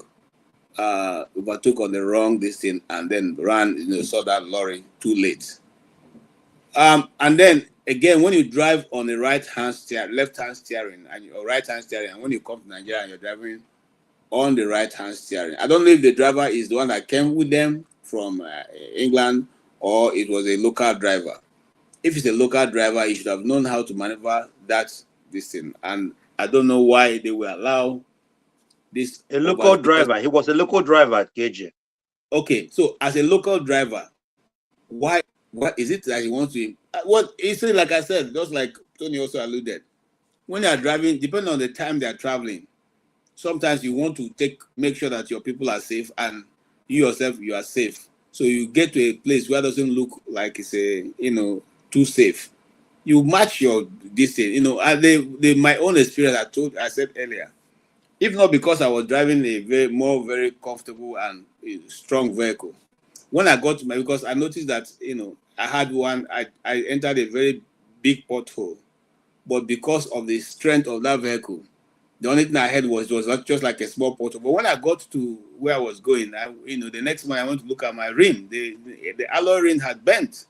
So imagine what bent an alloy rim, what it would have done to a small car. So this is and that's because, like I said, that forest, when I'm coming from Plateau State, that place called Forest, it's a very bad place at night. You don't want to be there. And the best thing is to just take the best option, which is let me see how I can escape from here before anybody throws a wheel onto the road or try to stop you or put a log and all that. Even if they put a log that night, I would have hit the log out of the road. I won't stop. So those are some of the things that those drivers consider. However, electricity, do you see a way we can change this thing as we begin to move to another topic? Do you see a way we can be able to help secure Nigeria even when you don't have money? Because you're talking about the ordinary Nigeria now. How does an ordinary Nigeria secure himself? Because just 2 days yesterday, we saw they went to a village and burnt it down. They went and burnt a village down and said we should be getting ready. I thought Donald Trump coming to bomb Sokoto State have given all of us grace because everybody was most people were rejoicing that Donald Trump has come to rescue Nigeria. And I said, I totally disagree with that action, fundamentally and otherwise. It doesn't even scratch surface of insecurity in Nigeria. But let me just say this before. Let me address Mr. Tony. Mr. Tony, indulge me to address you, please. To use you as highlights my point. You're familiar with the statement that says, or the scripture that says, he that knoweth to do good and doeth it not, to that person is a sin. Would you agree with me on that? Yes. God. So would you say giving bribe is good or bad? Is that Okay. question? Is that No, question no, for Toby, me? let me answer for you. Let me Yeah, answer. for Mr. Todd. No, let No, me no, answer no. for you. I'm going Let me, somewhere. No, no, KJ. I'm addressing Mr. Tony okay, respectfully, all but right Mr. now. Tony. It's for everybody, but I'm just starting with Mr. Tony. It's for Okay. everybody. So Because in would you say Nigeria, giving you first bribe, of all decide what you do with your life first before you take out all those ones. giving I'm bribe serious. is good or bad? The answer to that question is very clear now. No, I see we're just Bribing is having a an offense conversation. now. It's an Okay. offense. So you see But why I asked this but question is this. no, hold on. It's an offense. Really, it's an offense. But if you define bribe as a solicited action for something that is unjust or something like that, I'm trying to frame the. Okay. In Nigeria, we have sort of normalized it. There are situations. I mean, I want to be practical now. There are situations where you find. Let me give you an example with myself, because since you directed the question to me, I have had a situation where I bought a vehicle for my mother. It was supposed to be a birthday present for her for 90 years birthday. So I was driving from Lagos, and I was the only one in the car. It was a Mercedes. And I got to a checkpoint, where I had 3 police officers, and they stopped me. And they asked for my particulars. I showed them and all that. And one of them still wanted to detain me and get me to give money. And he tried everything. I didn't want to. By the time he started threatening me, even to say he will kill me here, nobody take my vehicle, I had to give it. I had to just. I now look. I saw that one of them was an Igbo person from the name tag. So I went to him. I said, "Listen, what I have, my papers are okay. How can you be here and this thing is happening?" You know. So he got shocked. He just said, "Okay, just give him anything and just go. No, nothing's going to happen to you." I gave him money and Thank you, left. Mr. That's bribe. Okay. But Thank you I very find much. You see, myself in a situation where I felt threatened, and I just felt that if anything happens to me here, nobody knows. Nobody would know what has happened to me. So I don't know if I answer it, but it's wrong. I didn't put you in the box for any personal reasons. The reason why I asked is we want a change in the country. All Nigerians want a change. But and we also want a revolution. And for us to kickstart a revolution, one of the simplest way, I use the word simplest way to kickstart a revolution, is for the citizens, and I mean ordinary citizens, to at least stop giving bribe. Those who ask for this bribe will always fight back when they don't get it again. Then we will see a revolution that will take place. But take it to the market. As long as we still give bribe, I'm talking about ordinary citizens because we don't like to take responsibility. We know our leaders, the police, they ask for bribe, they do whatever it is. But we equally give when they ask. And we come with this excuse that, or reason that if we don't give, we will not get anywhere in this country. And as long as that is there, again, I repeat, take it to the market. As long as we citizens fail to do our own part, expecting a change from the top, it ain't gonna happen. So if most motorists, either private or commercial, decide to say, we have our papers correct. Today, we are not going to give this bribe. Let the heavens fall. They will fight back. They will go to actually their boss and say, the people have changed. Nobody is giving bribe again. Because we're talking about corruption. It's simply bribery. But we citizens, we indulge in these things. We do it on a daily basis. And until we stop, it's as simple as that. Then we will start to see a change. We will, like, I traveled and I flew through Port Harcourt, I came through Lagos Airport, and I asked the custom there or whatever there, why are the rules different? In Lagos, you hardly can go in with somebody, person who followed you. But in Port Harcourt International Airport, it's a free flow for everybody to go in, except you bribe them before somebody can go with you in. Why are there different rules? Even though these are international passports, it's all about, and you see people giving them money so that their fellow brothers or sisters or wife or husband can accompany them into the check-in zone. That's what we're saying. If we can hold on to one thing, let's focus on this thing. Let's stop giving bribe. Then we will start to see a change. If not, we're going to sit down here day in, day out, year in, year out, decades in, decades out, generation in, generation out. The matter will remain the same. I am not a prophet of doom.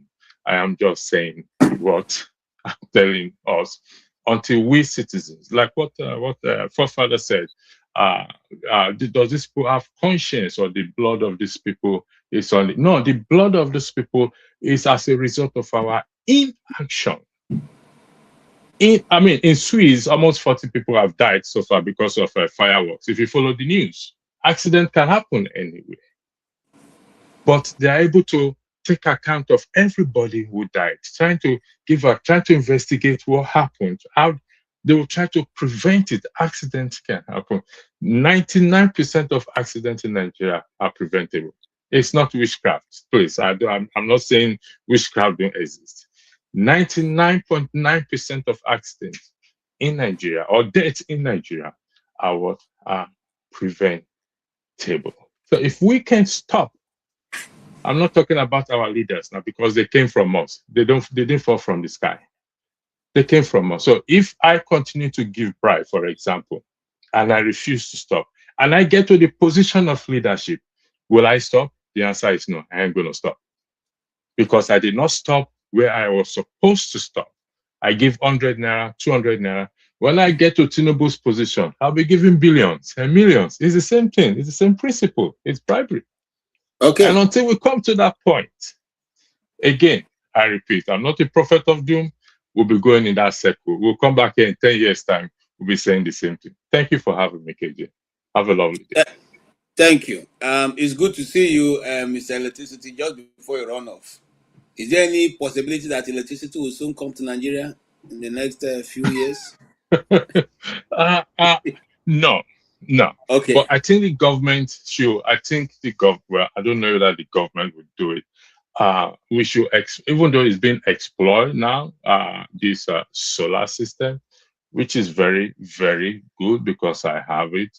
It takes a lot of, with electricity, constant electricity, there is productivity, there is everything you can think of. We waste the sun. We waste it. Even sun that we don't have to buy. We don't have to do anything. It just comes naturally. We waste it. Okay, so what about this modular solar, what do they call it now? Nuclear powered electricity companies that Russia is giving? They can exploit that. Yeah, so that's what I'm asking. But you are electricity man, and we're saying, since that, because now, what is it? Are the people giving bribe to those who are there not to bring electricity? Because the people are not giving, that's totally not a bribe thing now. And NEPA is not a bribe thing. It's not. NEPA is. It's not, NEPA because is a. The bribe thing you're talking about, what Tony gave you as an example, I have been in that situation. You are driving at midnight and you run to a checkpoint where you have 3 policemen. You don't even know if there are other ones in the bush, but you have 3 policemen and they come to you They say, oh God, good evening. Where are you going to? You tell them. Where are you coming from? You tell them. Who are you? You identify. Okay, open your boot. One say there's nothing in the boot. I just open it, want to see it. They open the boot, you search, there's nothing. Put the inner light, you put it. They search, there's nothing. Oh yeah, come down. You say, what for? I thought you were saying, no, come down. We want to be sure that there's nothing inside the vehicle. You come down. And then your sixth sense tells you that these people are up to no good. Are you going to, I'm asking you now, are you going to argue with them when they say you should give them Thank bribe? you, KJ. Yes. I am not here standing in any moral ground to judge. Okay, no, I'm not judging you. Hold on. I'm not judging you. I'm just simply telling you, as a human being with one life, in the middle of nowhere in Nigeria, in the middle of nowhere, no electricity, nothing, and the 3 policemen with guns, you don't have any gun, and they tell you to come down, and they finish searching you, they found nothing with you, but they still tell you, and your sixth sense now tell these people are up to no good, and they say, Oga, we want a social amount from you now. Are you going to argue with them? KJ, again, this is an individual case here now. I'm going to repeat. I am not in any position or any moral ground to judge anyone's action. I spoke generally the question I asked, even what he referenced to a personal experience.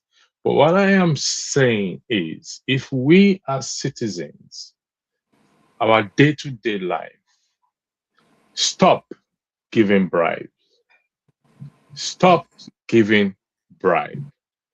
we will see the revolution we are looking for. It's not an easy thing. Trust me when I say so. Let me give you an example. I was driving one day, recently, and the road safety stopped me, and I stopped. Actually, the person car I was driving, I asked, are your papers complete? Said, yes. Okay, I have my driver's license. I said, from this place we are going to come back, I am not going to press my horn. So I'm going to drive without pressing my horn or sounding my horn, because it's on the use of driving there. If you don't have one in your car, that's a problem. So I'm not going to step on my horn. So we were going, I did not sound my horn one single bit. I was using both mirrors to drive, and I was actually maintaining a speed limit. And we got to the road safety, and they stopped me, checked everything, asked me for my license. I showed them my license, which was a UK license. And they said, okay, there's supposed to be a paper along with this license. I said, well, unfortunately, I am not aware of it, but ignorance of the law is no excuse. So what do you want? Do you want us to park the car here, which I'm willing to do, to leave the car there? Give me this paper. Until I get this paper, I will come. And it's okay, next time, just have your paper and go. I say this in all humility of heart, God bearing me witness. I was not prepared to give anybody money. I don't like driving when I go to Nigeria because of all these sort of things, because I don't want to give again. And the forces are there to make you to give. Let's get that straight. The forces are there to make you to give, and you will be compelled or forced to give. But if we decide to say no, and I mean no, every one of us, it's not just one person. If we go with this campaign and say, don't give, don't receive, I'm talking about the ordinary citizens. I'm not talking about our leaders who are already engulfed in it. It takes, probably they have to die or kill them, whatever it is. If we decide we want a revolution, then we're going to say it. But again, I repeat, in the next 10 years, we'll come back. We'll be discussing the same story. All right. Thank you so much. Thank you. Thank you so much, Logistics. Good to see you. Please do come again and get back to the hosting mode so that we can have more programs running. We have a lot of people who are waiting to hear from great minds like you, like Tony, like Jagun, like Mr. Shola and AY. Thank you for being part of it. And also, my great brother who I like so much from Germany, Mazi Okpara. Okay, AY, it's you now. And I asked the same question. I will bring that same question to you because I like the presentation of electricity. And I'm not disagreeing with what he said. we all need to move in unison if we're going to change Nigeria. But when you are caught in a place where you have no help, what do you do? Because I'm talking about the situation that I have been in, Tony have been in, and many people who drive in Nigeria have been in that situation. You are all alone in the middle of nowhere, and the policeman with a gun is saying, Oga, and you can see that they have gone to do their thing inside the bush, and their eyes are all red. Do you get into an argument? And before you answer me, I want to say what Nnamdi Azikiwe said many years ago. He said it's only a madman who will be arguing with a man with a gun. So are you going to keep holding your moral stand that you will not give? Or do you say, you know what, for me to live to fight another day, let me part with this money, because you are parting with that money to safeguard your life? Yeah, good evening, everyone. Happy New Year, everyone. Happy New Year to you. Well, the reason why I joined the program was the Attorney Joshua incident. Actually, let me just quickly answer your question. Yes, Yeah, you can go ahead and talk about Anthony Joshua and answer yeah, another that's thing. a very tricky question, right? Because if somebody is holding a gun, I think I've been in that situation, to be honest.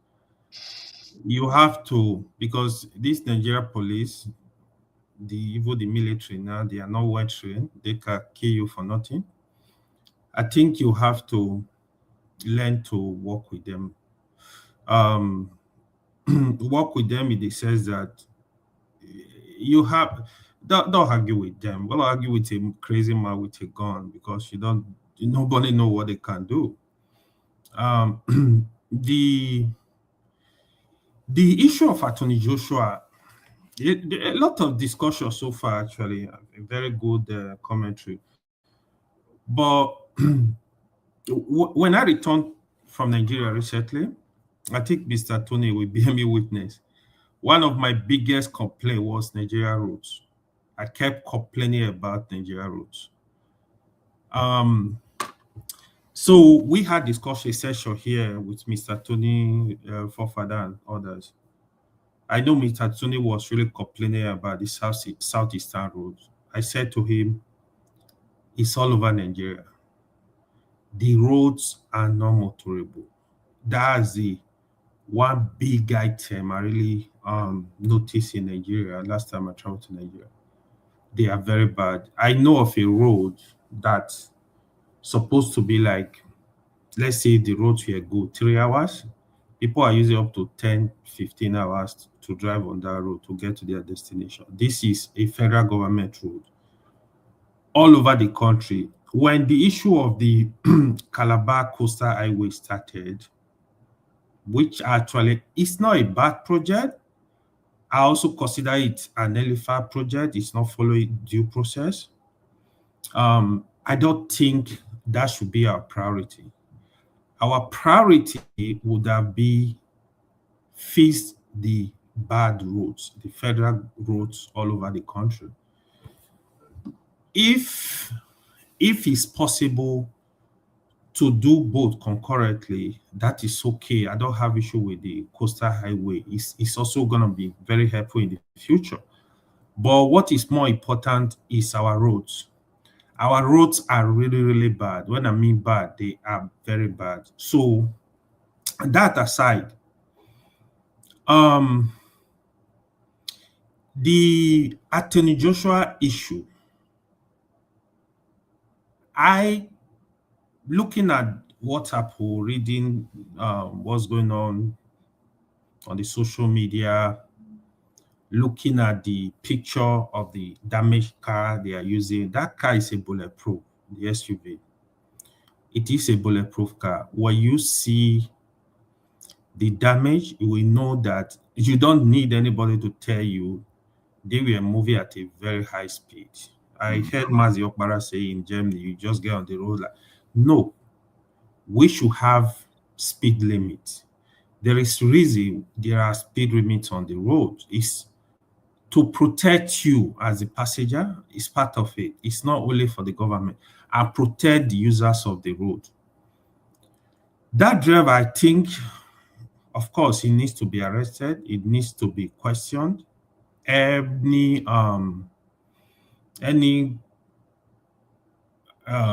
lawful country, we actually arrest the driver and question him because he was carrying high-profile people or person, as the case may be. Joshua is not small; he is a superstar, so you must be questioned.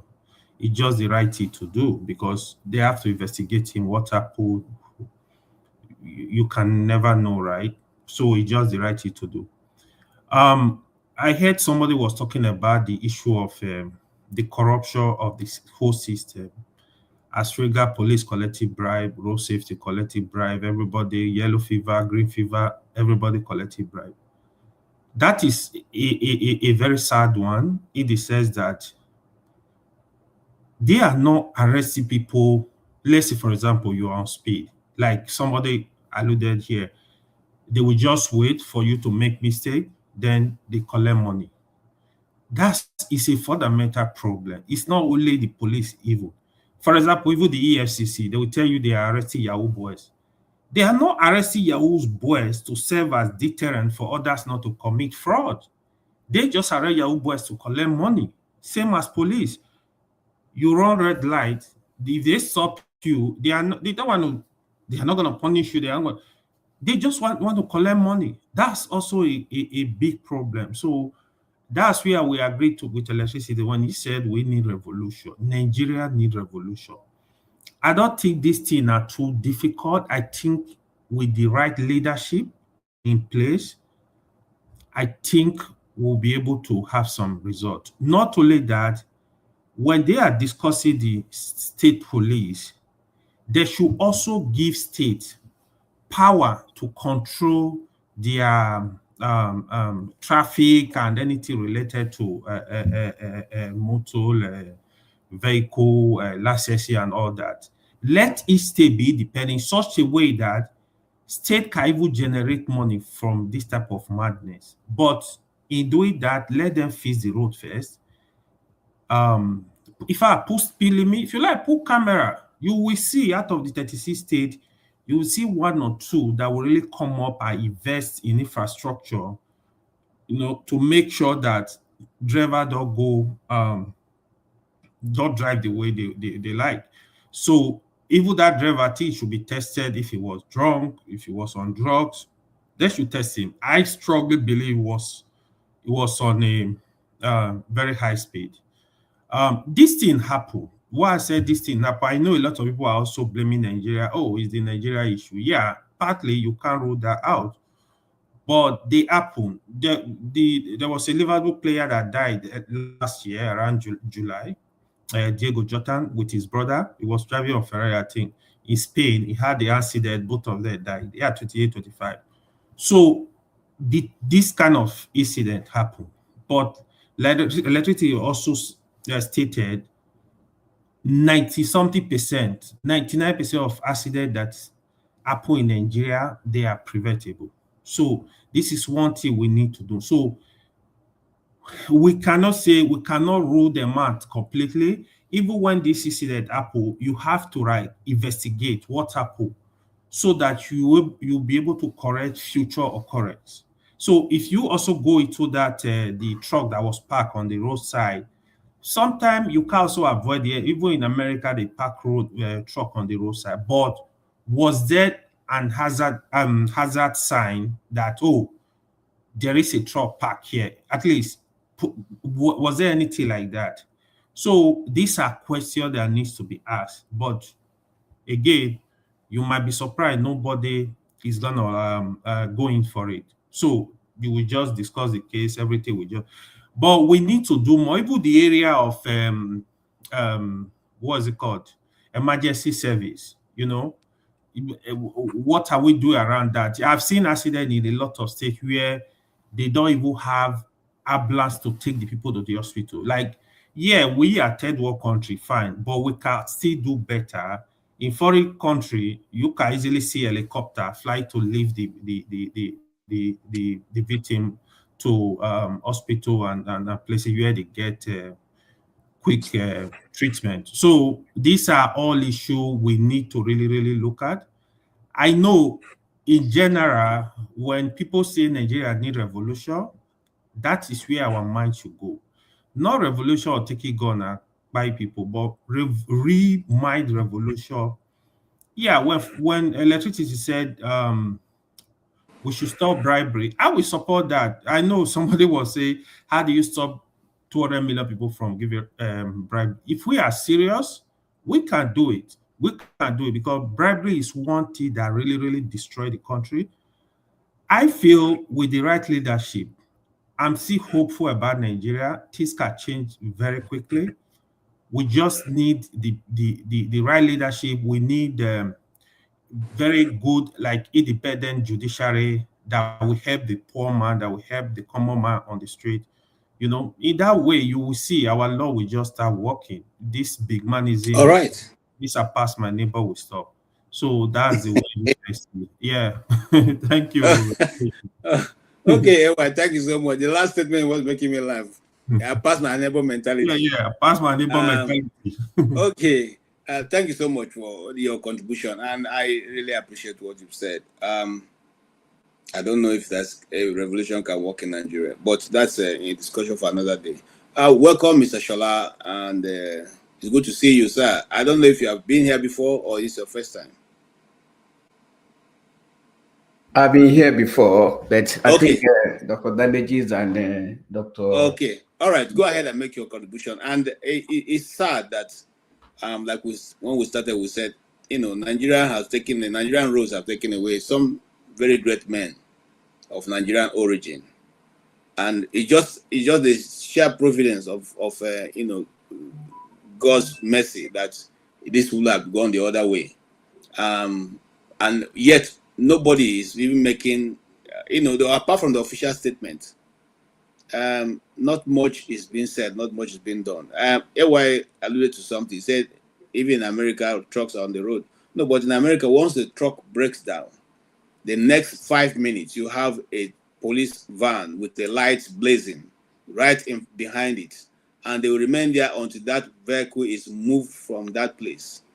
Even your normal vehicle, normal small vehicle, if you park it and they leave that vehicle, you leave that vehicle 3-4 hours. By the time you come back, you have a paper on it, telling you, giving you the next, maybe like next. If you don't move it, they will give you a ticket. So the roads are made free so that when a driver is in trouble, he's not afraid of using the shoulder to prevent any damage to his life or the life of people he's carrying. Why is these things not taught in Nigeria? Or is there no way? Is that we are so barbaric of a people who can't obey simple instruction to save a life? We're not saying do us something better than that. We know that the politicians are not going to do anything good. Just to make sure that people can live and go about their toil every day without having to, the system bringing them to death or without their consent. What do you say, sir? Thank you very much, KJ, and I salute other panelists. Thank you so much for having you guys here.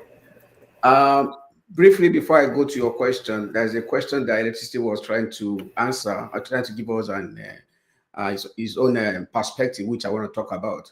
You see, because the issue of being cornered by a policeman with a cock gun, I bet none of us here will not give something to go alive. The story Electricity gave to me was not on the, because you can be going and a policeman can stop you during the daytime, and then you can figure out your way. In the night, I was going from Lagos to Ijebu. That was in 2018 with my family. We're going for a marriage program with my family in the middle of the night after we escaped the reduction camp, Oslo, traffic. Middle of the night, my car, everything was intact. My driver, this man said, we are not going to give me something. And he already cocked the gun. I was crying. My kids were crying. What do you mean? I mean, let's be candid. Let's be frank with ourselves. In the middle of the night, if you won't give, your wife will give. Just make sure you go alive. You have to be alive to fight. So the story we're giving is not the same thing as the story being face to face with the middle of the night. Face with the policeman with a cock gun. None of us here will give something to go alive. Let's be candid. Let's be frank with ourselves. Anyway, let's put that one aside. So I will do the same that Tony did with a cock gun. If you die today, which Nigeria are you fighting for? The one she was fighting for? will call for, let's go and fight. They won't come out. You want to go die. You die for yourself. We are not ready yet. Great. Once we are ready, I you agree. know, let nobody gaslight you to make you go and lose your life. If you lose your life, your family will miss you. And to be stupid of you to lose your life. Nigerian of nowadays, I'm telling you, they are looking for somebody they want to push to the front, and they are going to enjoy their life.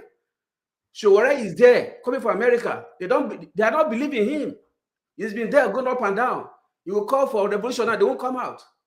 Let's be frank. Let's not push ourselves to do what we don't believe in. Anyway, that's aside.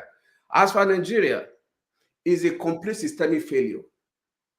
And I will say the reason because I live in abroad.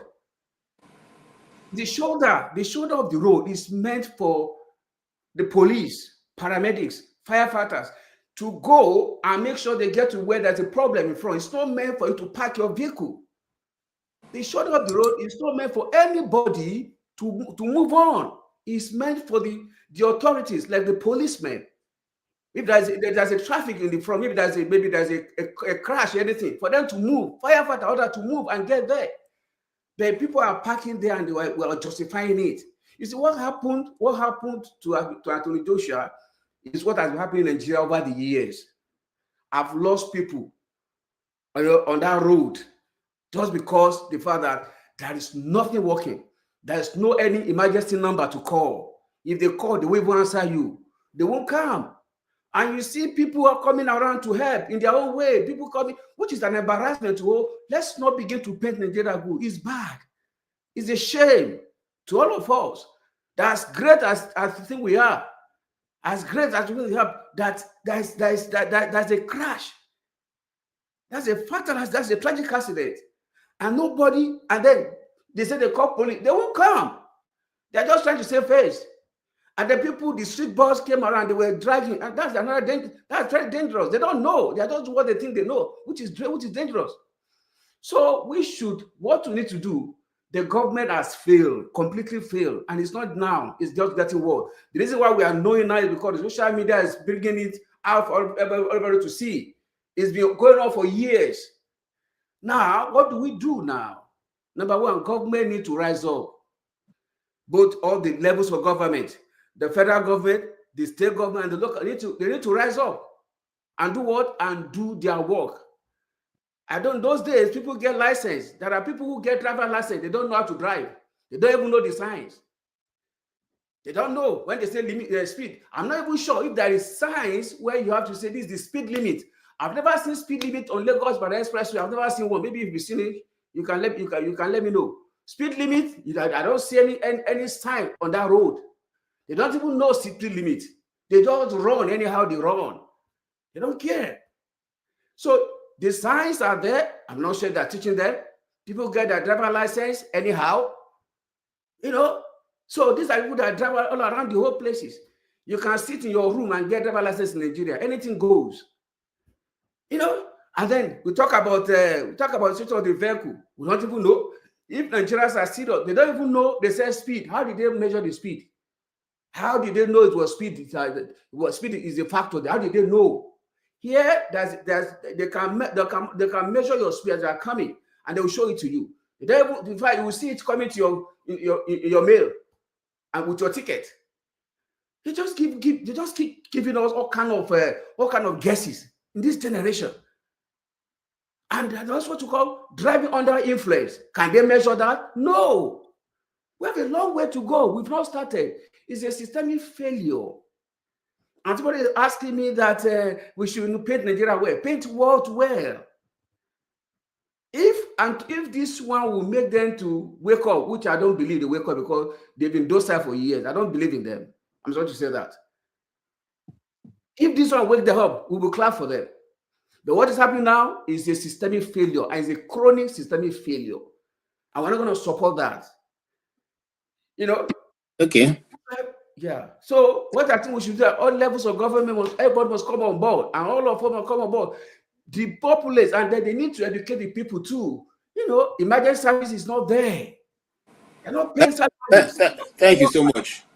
Thank you so much. I remember that when Wole Soyinka was leading road safety, these things were in place.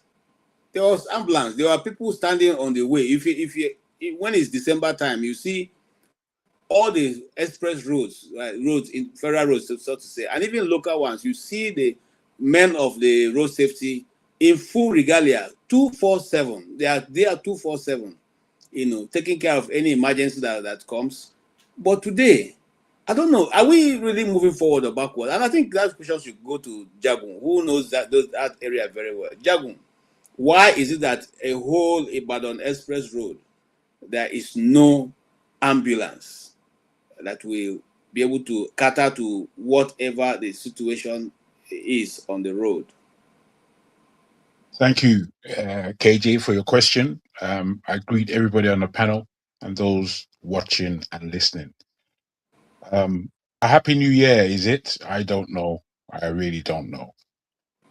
What happened with Anthony Joshua? It really, I don't know. It affected me somewhat. It was quite sad. And the sad part of it for me, I think, is that whatever accident took place, it took place in Nigeria. And it was another disgrace and another truth telling. We pretend a lot about the way Nigeria is until the truth comes out. The truth is not going to stay hidden. That's not how truth works. People think that they can gloss things over and lie about situations that are real. It doesn't work. The truth is going to come out at one stage or the other. Nigeria is a disgrace. It's a woeful disgrace, and none of us really notion, because the disgrace is us as individual Nigerians. We may not think so, but the disgrace is with the disgrace is on this show. I came on the show the other day. There's no way to complain about us as a people. I came on the show the other day, and this silly woman was now trying to police me because she doesn't like me. She had no sense of balance or fairness, but because she has grudge in her heart, she couldn't help herself but to throw me off the show. I left. I didn't need to be next to her. Very ugly woman. In what I'm trying to let us know, that we are the problem. Since I was young, I'm a Nigerian. Now I also wonder, why do Nigerians make a road without any pavement? Why do you know pavement on this particular road that I'm on? There's dust, or I'm walking in the road. Why? It's because Nigerians don't know how to do things properly. The truth about anything. We just accept the fact that we are playing under par. We are playing under par in every goddamn situation. We're a disgraceful bunch. The pain I felt at Anthony Joshua and his two friends dying on Nigerian Road when they were going somewhere. They showed pictures of them playing table tennis prior to them entering that journey. And I'm looking at this whole thing and thinking, look at this country, man. Look at this woeful place. Woeful. If I'm Anthony Joshua, I'm thinking, what would I be feeling? Just as you opened, KJ, you opened the case very well as to thinking, what is this man feeling? How did he go back to England and face the families of these people? It's not that it's his fault, but he's going to be carrying a heavy burden on his shoulders. I mean, it's too much. Nigeria is too much. It's a tearful place. It's to just be crying and lamenting over. There's nothing else that Nigeria has. You may laugh at this or laugh at that, or say Nigeria this. Or, you may say, but they're petty in comparison to the problem that is called Nigeria. Nigeria is a disgrace. Look, that car accident happened. I will blame the driver, and the reason why I blame the driver is because we've all had drivers. We know how precarious the road is. But Nigerian drivers who have driven me, they're drivers. They're good drivers. They know the Nigerian circumstance of the road. They know it. They know it. So when I look at the pictures of what took place, I know that guy drove off the road, trying to come back onto the road, and then scraped one side of the vehicle completely off. That's what happened. He came actually in order for him to overtake, or was he veering off the road for whatever reason? He came off that road because the lorry is parked on a hard shoulder, and it was only what would be the right side of the vehicle that was scraped, damaged to a horrible position, and then the driver's side, back and forward, were still in order. I mean, Anthony Joshua was a big guy, so him sat at the back. There was no dent on the roof. There was no dent on that side, but there was a crushing on the other side. So you know that he didn't calculate well. He did not calculate well to make sure he misses the parked vehicle. The fact that the vehicle is parked is one thing. Me and you, we've seen millions of that in Nigeria. Let me tell you a quick story. I'm so sorry. There was a time, I think I was about 7 or 8, and we were traveling from our village back into Lagos. And there were 2 lorries in front of us, raced on both sides of the road, occupying both sides of the road. My mom said to the driver, go in front of them. When my mom said that, I thought, are you sure? The driver just maneuvered. He passed the 2 lorries that were racing, and he was in front of them. As we got now in front of them, there was another big lorry coming the other way. What happened now is that those 3 lorries crashed, killed everybody in the lorry. I was looking back at the crash. That's what took place that night. There's none of us that have not seen the horror of Nigerian aspect of transport. We are a disgraceful bunch of people. I don't care who you are. You don't know that you are part of the disgrace. I see it on this show all the time. The disgraceful way that we behave, the wicked way, the wickedness that's within us. It can't help but come out. We are wicked, disgusting, horrible. You know, it so burnt. It burnt me what took place at the ending. You know, the 25th happened. We had our Christmas. Everybody was jollificating and all the rest of it. 26th happened, or 27th. Where are we going? 28th happened, or 29th. Complete bad news. All of us had our hands in our head, wondering, what is this? Is this a plan? The man just won a fight with one idiot in America, and he came back to Nigeria with his friends, who are also Nigerians, by the way. And now 2 of them are missing from our planet. As KJ underlined, nobody can bring these lives back. I was, you know, we have aspects within our that feels that we can do the Jesus thing and create miracle, make these people. There's no, I won't say there's no such thing, but I can't do it. I wish I could. If I could, but I can't. So they remain dead. It's too much. I would just like to say this about 2 things that people have said, if you allow me, KJ. Electricity mentioned, we should not give bribe. Yeah, it's easy to say. It's easy to say that kind of thing. But bribe is not the problem. Corruption is completely different than bribe. Corruption is different from stealing. Corruption is different. Corruption, it means that your soul is dented. Soul, not the fact that you do this or you do that. Your soul is corrupt. That is what corruption is. If you're confused, I don't like people where they come and start talking like they know what they're talking about. It was so good not to see electricity for so long, even though it looked pretty well, I must say. But Okay, Jagu, you're done. Let me say the last thing. Let me Who just was say this? my. Jagu cannot make He it. was Sick before. I beg everybody's pardon. Let me just say the last thing about what that other guy said. What's his name? Stay humble. He should stay so humble that he should keep quiet. He's talking about British-born Nigerians. That the British-born Nigerians are part of the problem of. Are you sick? Look, you see, I'm not British-born. I'm Niger-born. I'm British raised. In the fact that I'm raised here with my brothers and sisters, with my 1 or 2 of my cousins, is that we think differently from you people. We think completely differently. Completely. The way Nigerians think, since I was, my parents are great people. but they're Nigerians. And I don't say that as an excuse, because my father was of that old adage where, you know, they lived through colonialism. The British were there. And my father, King's College educated, he behaved very much in the line of decency. That's the kind of man. He was a decent man. And his decency showed us as his children a lot. For me, brought up in the UK, I'm rough. I'm rough because the world is rough. By the time I got to school in this country, they treat me rough.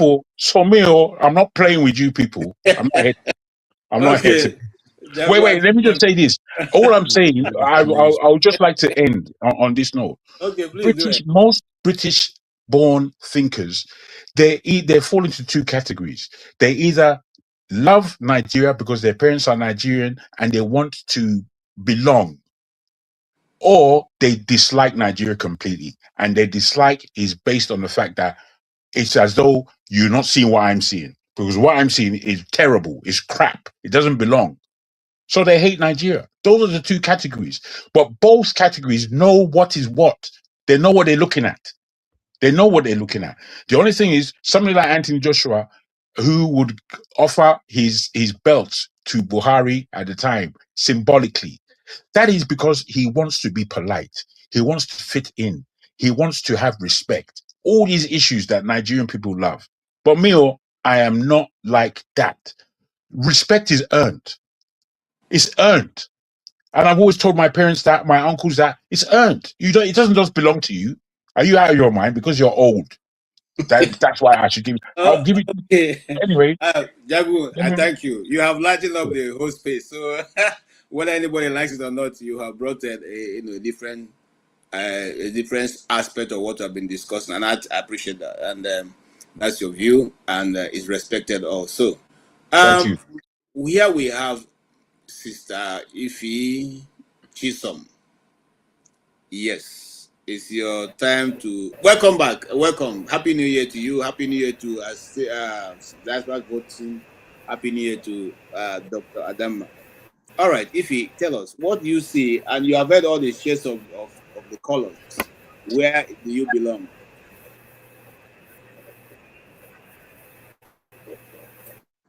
Ask the question again. Good evening, everybody. Good evening, Ife. I said you have heard all the arguments so Can you hear far. me, KJ? Mm-hmm. I can hear you. Oh, okay. I mean, So where do you belong? Where yeah, do you I belong? think What's your own everybody. state? Okay. I don't belong to anywhere. I don't Okay. belong to anywhere. Happy New Year, Are you part everybody. of Buhari's family? So the truth of the matter is Nobody. this. Ify, Happy New Year, my sister. Ndewo One nwayoma. good evening, Happy New Year. You don't get you, man. So the truth of the matter, honestly speaking, is the only reason why we are talking about Anthony Joshua is because he's a celebrity, right? This is everyday, ordinary citizen in Nigeria life, every day. So, I mean, I'm sorry, I hate to say this, but I have to. It's not, nobody's life is more important than the other. People are buying due to the same problem that happened to, the same thing that happened to Anthony Joshua. And nobody's talking about it. But just because Anthony Joshua, is now it's not able for us to discuss. My thing is that us are equal. Okay, you're no more important than me or to any other person here. We are all equal. I'm so sorry to what happened to Anthony Joshua. He has a voice. Hopefully he will use his voice to advocate. You see, I hate to say this about my country, but I will. Donald Trump, I don't want to use the word invade, but I will. Invaded our country. Our president did not make a speech, or did he? Because I did not hear him say anything. He has our president is all the way in France, but he called Anthony Joshua. A whole country, something like that happened. Our president did not address us or said anything as if nothing happened. He left. But our president left to go to vacation in France. his second home. From there, he called Anthony Joshua and spoke to the governor, Dapo Abiodun, whatever his name is. And you're going to tell me this is a country that we are all, clamoring for to have a better country, a better system. The people in Nigeria that have their licenses are more than the people that doesn't have license, honestly speaking, because they don't go to driving school. If you want driver's license today in Nigeria, you will collect it today. Now your money could talk. So the only thing I can see that happened is the speed. I know, because for that that accident to have that impact, the driver was speeding. I don't know if the people in the car said something to him. So he's over speeding. There is nothing else you can tell me. Do we have speed limit? I saw what is it called? Traffic lights, stoplight, and all that stuff in Lagos. And my sister was driving, and I'm like, "Didn't you see this light? Can't you stop?" And she said to me, "You're not even serious." And she kept going. Everybody going. And then you wonder what is the essence of having all these things if you cannot obey the common traffic light, road signs. So I'm so sorry for the people that lost their lives. May their soul rest in peace. But this is every thing that happens in our country. And this is the same reason why we come here every day, demanding for a better Nigeria. Nobody's even talking about ambulance. Even ambulance come itself. Which road will the ambulance, or is it the traffic? Even if the ambulance is coming and there is a traffic, tell me how the ambulance is going to minutes, under 30 minutes. Ambulance might be 2 hours away from where the accident happened. So there is no reason. We don't have any difference, about whether we have ambulance or had it been ambulances there. I might tell you there is no gas in the truck safe. They find something to say. I'm so sorry. But I mean, that's the more reason why we have to, again, keep speaking up. In as much as we all love this country called Nigeria, but we are the problem. Tinubu is not the problem of Nigeria. I keep saying it. We are the problem. The citizens are the problem. This accident that happened, it wasn't Tinubu's fault. That state has a governor. If you're going from Lagos to Onitsha, if you see the roads, not forget about Benin, come to Asaba. From Asaba, before you get to Benin, the road is horrible. And you ask yourself, do they even have governor? Of course they do. We all see them on social media flexing, attending events. They don't care about me and you. As long as they are there, as long as they are stealing, as long as we are not speaking up. And again, until we are ready to rise up against these monsters, because I call them monsters, all of them. We have governors. We don't even have local government chairmen and all that stuff. Then how can the citizens reach out to to their leaders? For most of us here, all of us, if not all, we are all in diaspora. We have access to our leaders. I remember when my friend, she was pregnant with twins. She doesn't have help. She wrote to her senator and she wrote to her House of Rep. They gave her dad a visa, but they didn't give her mom.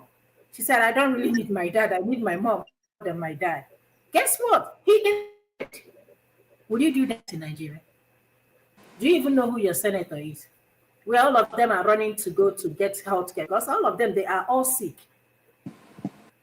They are running to one country or the other to go get a health care. Can you even reach out to them to do something for you? I can't even reach out to, what's his name? Festus Keyamo. I can reach out to him to lay my complaint about what is going on at the airport. I can't. He was busy tweeting about Obi, calling him names on social media. These are the people we call our leaders. But I don't have access to him.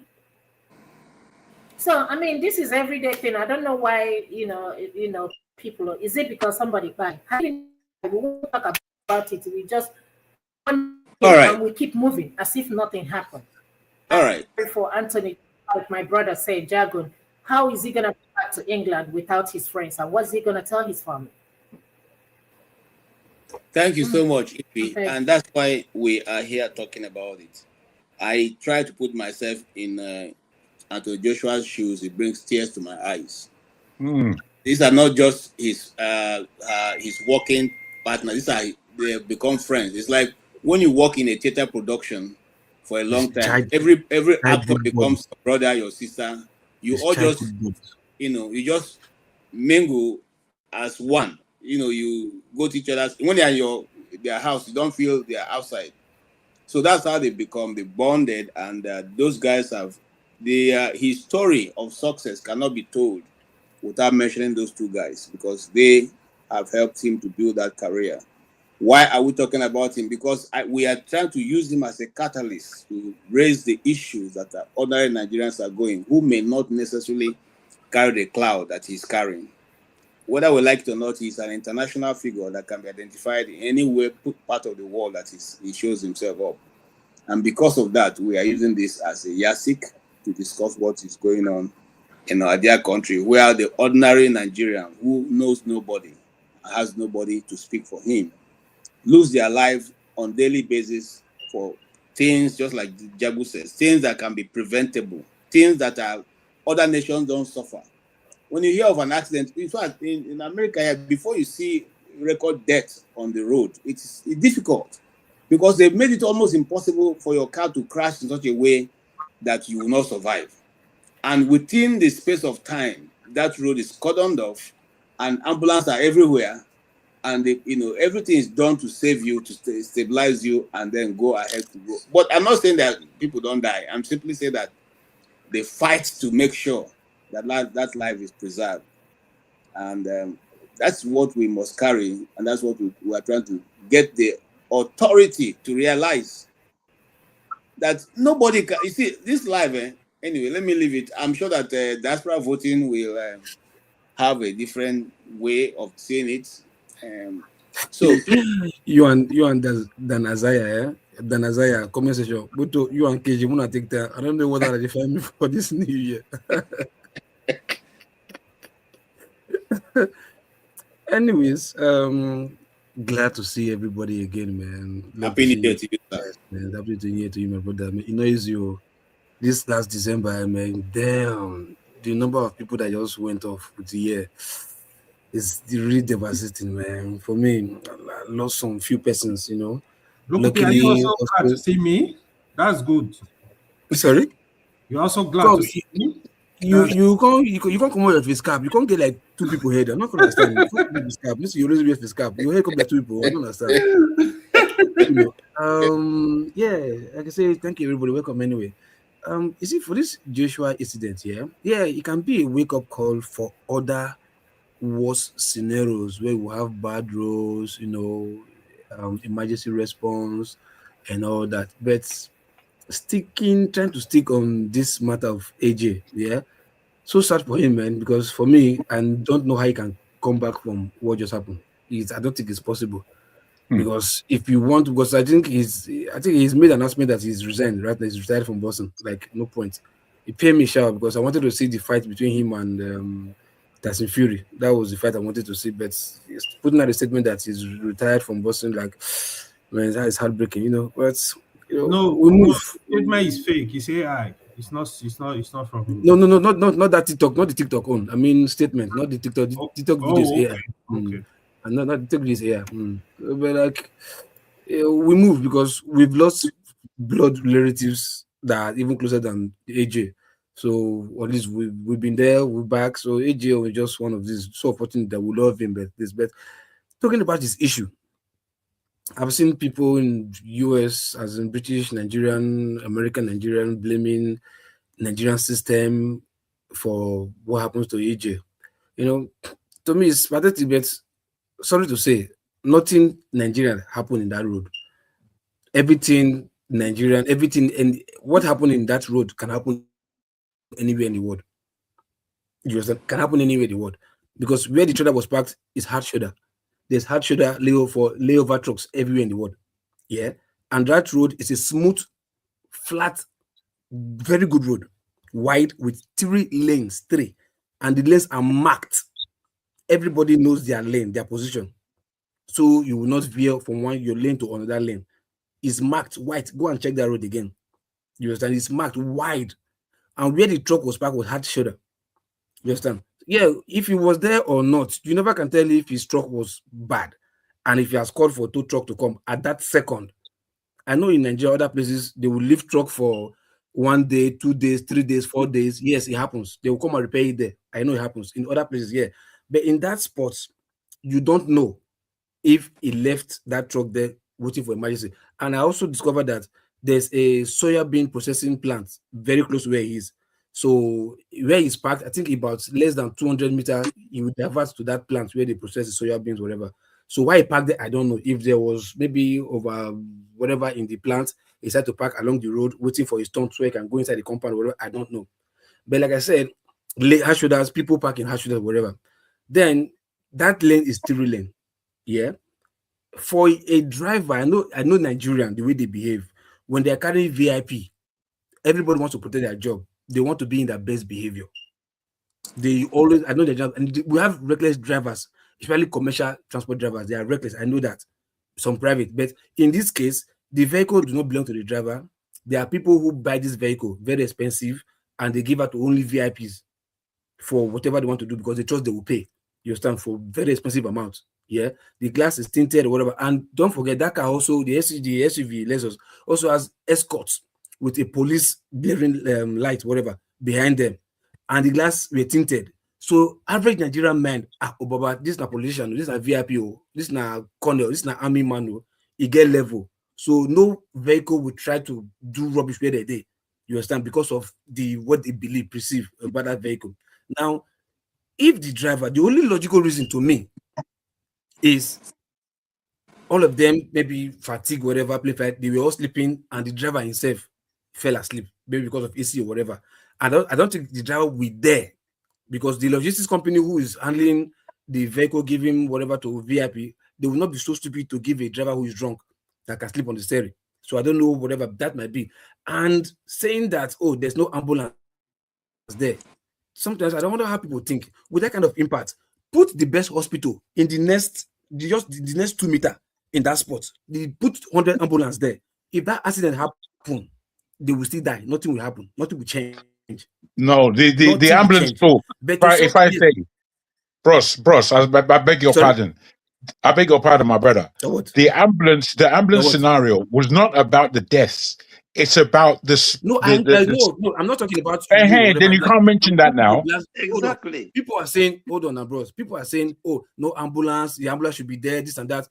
That's what I'm saying. If you put the best hospital there, the ambulance should be there, brother. Don't mix up things. Don't mix things up. Hold on, man. Stop now. I'm not talking to you with those now. You relax, chill. I beg. I beg. This 2026, bros. I beg. So, like I said, put the best ambulance there. Nothing will happen. The only thing they will do, they can only ask everybody to leave the scenario.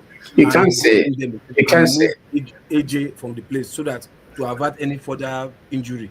Because that impact. Hold on, Local P. Now you got my attention. Are you saying the ambulance will be controlling the traffic? What are you saying? No, I said the people. You know the my English. I said the people. So our people will not crowd them. People was listen. When the accident happened, it was people who removed the bodies from the car. So you are wrong there. Sorry, you are wrong. You're wrong. Don't be saying things you're not now. What? I don't understand. We are all abroad. We know what happens here. Jago is correcting you. You're wrong. Your narrative, Local P. Hold on. Wait. Let me ask one simple question. Local P, we have two medical practitioners on the platform. Listen, Local P, your scenario is wrong. You must listen to me. Okay. Who removed the bodies and AJ from the car? Who? So now, who removed the bodies and AJ from the car first?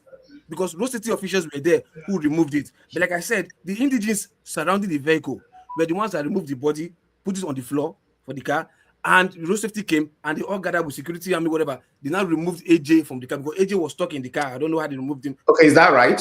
Was stuck in the car. That's right. Thank you. Is that right?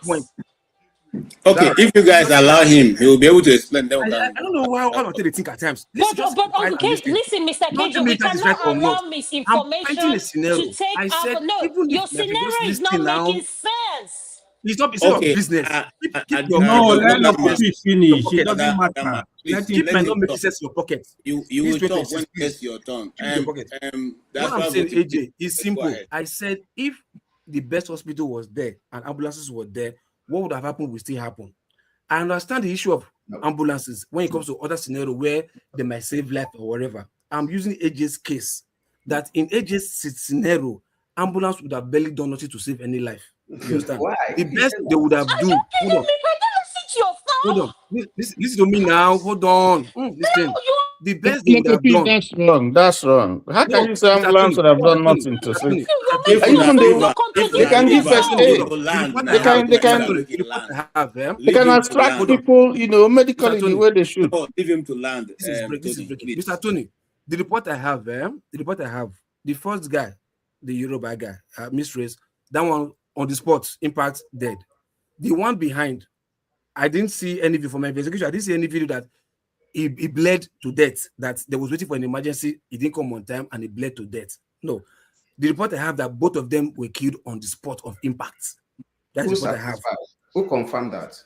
Sorry? You keep saying the report you Who have. Who confirmed are that? you to No, come hold out on, bros. publicly and say the report you Mr. have? Shola, Mr. Shola. Hey, Sorry, with all due respect. Look, people, before I say relax something, now. I can't say something to fool myself online. Never. You understand? I can't say something to fool myself online because I want to make any cheap point. Copy. The report cannot be made. You cannot have the disclosure of the report because guess what? You are not at the scene, and for you to have that report will get you in trouble. So be careful what you say here. Our faces are showing. So don't come here to get yourself in trouble. That's what I'm advising you. Good, no problem. Thank you for your opinion. Chill for one corner first. Hold on. So what I'm saying, Mr. Shola, is easy. Mr. Tony, what I'm saying is this here. Both that impact took to life immediately. So what I said, that's why I say ambulance. Even if you put the best hospital there and ambulance there, they won't have saved any more. They can't save two of them life. That's what I'm trying to say. For AJ, yeah, I know in accidents, yeah, normally you leave people where they are and you allow ambulance to come and move them in a safety way so that they will not get further injury. Maybe in that, if you reposition them, they might have further life-threatening injury. You understand? But in this case of AJ, I'm using AJ as a scenario, as a report, that in this case, the ambulance and the best hospital cannot save both of them life because both of them life was cut short on impact. On impact. I think with my reports that I have on the ground, with videos or whatever I have on the ground. Not I know to go with videos where social media shows you or where social media. No, with investigations that I have on the ground. How I got them, it's not your business, don't worry. I'm not going to watch people are saying social media. You understand? For AJ's own, yes, the importance of ambulance would have been there because those people that were there removing AJ from the car may have caused further injuries to AJ that might also be life-threatening. That's why I say yes, there was that. I said those two people, nothing ambulance would have done. But for AJ, fine. You get my point. Okay. Then for why the accident happened, for me as a driver, everything boils down to the driver, no matter what. Except Lokopi, you are speaking as if you were right there at the spot. You can't make those value judgments. Okay, hold on now, my brother. Mr. Tony, you don't know, Mr. Tony, you don't know who I know. You don't know where I stay. No, you are not there. Whatever they told you, secondary. Yes. Anyway, we have a doctor here. I think the aspect that has to deal with medical. I think she's a proper person. No, Lokopi, what you're saying is wrong. You don't know who I know. You Lokopi, you don't want to listen. You cannot say in an accident scene, you have access to the report. No, you were not there. I was not there. Stop saying what you're saying. You were not. I don't care what you know. Stop saying something that will get this platform in trouble. You were not there, so we don't know anything. If you hold on, let me say this to you. Hold on. Don't try to make your point and want to like disrespect somebody or discuss somebody. Sometimes you stop. You understand? Because if you talk and keep quiet, they give you respect as a lady. Don't abuse it to like, oh, you want to talk on other people. No, don't do that. When I talk whatever, don't tell me you put me in trouble. You don't know what I know. You don't know how I work. You don't know if I just came from Nigeria recently, or you don't know if I have cousins that lives there. You don't know these things about me. Lokopi, you don't also know who you don't also know who we know. You don't also know who we know. Can you guys just hold on? Mr. Tony, Mr. Tony, let me take you to can you just hold on, Lokopi? Yeah. Can you hold on? Can you hold on, please? Now, Lokopi, this is the argument where they're coming from. It's only the medical people that can actually satisfy whatever at that time that this person is dead or not dead. Correct. That's one. Two, even if the person is dead, this is what we learned in the management of such things. Even if the person is dead, they want to give the person dignity, like the person in a more refined way, not just dump the person into any truck just like they did. So what they are simply saying is this: it is always better for the medical people to handle this issue. Even the way they pull the Anthony Joshua, I was telling my friend, look at the way they're even pulling his hand. Suppose it was the hand that was impacted, so you are pulling him, and pulling his leg, and everything with Yakata. Mr. KJ, that's Mr. what KJ. the argument that it's saying. KJ, But hold on, I understand your position now. So tell us your position clearly, so I can move to another person. Let me tell you what I'm saying. I said, I did not tell you I said on the impact, those guys lost their life on impact. Yeah. You said, hold on now. You said, I also said about AJ's own. I said the only thing you said ambulance would have been there for, that the way the civilians moved AJ, that would have been life-threatening for AJ. I said that already. You know well long. What I'm talking about, I said those, even if you put the best hospital there, I said those 2 lives wouldn't have been saved. Because the first one is said that. You're not a impact. medical practitioner. Come, Don't man. say Because you want to do any stop you are now. not. Keep quiet. I have to correct Keep you. quiet. Are you mad? What worry you now? You say that. Okay. No, worry you now? You don't have what to worry me. We are a platform that speak based on facts and reports. Stop saying what you're saying. It's not You have to let diaspora know.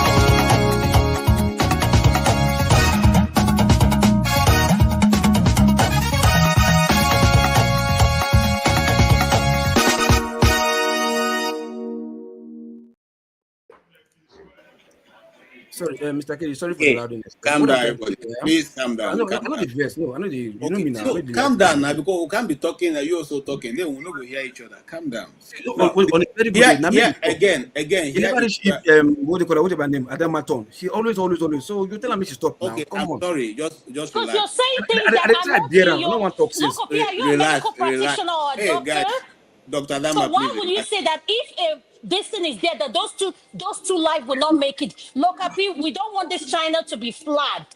Our faces are all showing, including mine. Look, I don't care what you're saying. I am here to protect the reputation of this platform. Say everything you're saying with facts. And if you want to say that, I'll listen to you. Until that, I don't care who you know. You don't know who I know. So keep your opinion. Okay, now calm down, guys. Calm down.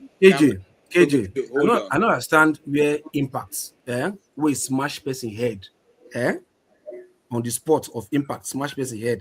I don't know where ambulance they save that kind of life. Okay, that's like you're not listening to me. I said sometimes even when the people are gone, you want to give them dignity. They are human. No, KJ. Look, I understand that argument. No, now if you are holding on, you listen to me. Even when there's an impact of fire and all that, and people lose their lives, they still do what they call recovery. Those recovery. Let's move on now, please. I was talking about saving of life, not talking about dignity for the dead. It's different, KJ. It's 12 o'clock midnight here, if ambulance not there, it all right. Make any sense. Okay. All right. So, if you say maybe to cover the body, okay, not to have just flying up and down. Yeah, I'm not going there. I'm talking about saving of life. That's where I came from. Only that's what I'm talking about. To say there's no need for ambulance to be there at all. I did not say that. Okay. I only talk about saving of life. Because the only thing that I saw many people think about ambulance be like, oh, if ambulance were there, they would have saved their life. Like, come on, this is so deadly, it's ghastly. Fatal. Okay. Right. So, your argument, so I can move on. Hold on. Your argument is that even not because of the fact that the ambulance was not there, but even the ambulance was there, this thing was most like a helpless situation. Not that you didn't want the ambulance. Your point, you're saying maybe dignity for the body to cover the body. No, fine. Yes, I'm not saying make it not. I understand what I said. I'm just. That's not my argument. I'm just. I'm Adama. Look. I'll never best for you one day. Not make it be the first time, and this is early of the year. Please, if you're talking to me, please talk to me with respect. I beg you, where? Okay, calm down. Let all of us make our No, mind make I touch tell him now, ground. make everybody hear him. Make Talk our respect, mind please. touch ground. Touch ground. I don't think touch I've ground. done this to you ever. Make your mind touch Please, ground. not ever. Okay. Dr. I'm a liar, Dama, whatever. your time now. You We stop want now, to I beg you, welcome Soli is here. Soli, okay. Soli, I hope you didn't come with fire. You just calm down. So we don't want more fire on the platform. No, I didn't come with fire initially. Okay, all right, just hold on now. Let Adama speak. Adama, you know that you are my sister. Local P, I just want to tell you with all due Okay. respect, greetings to all the panelists. Sorry for interjecting. When you come to a forum where people are discussing an accident scene, please, you don't have to like me.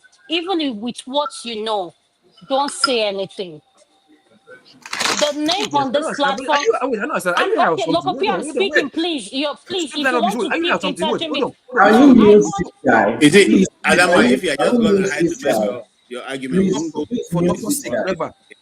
I can tell you Please, like can you I've been mute to one of this your guy? parties. Please, host, You stop, please. please. Host, You please stop. mute this guy. Please Okay, mute this guy. everybody Stop, calm Adama, down. stop, please. You Everybody, can't just local P, calm down. excuse me. You can't just be talking quiet.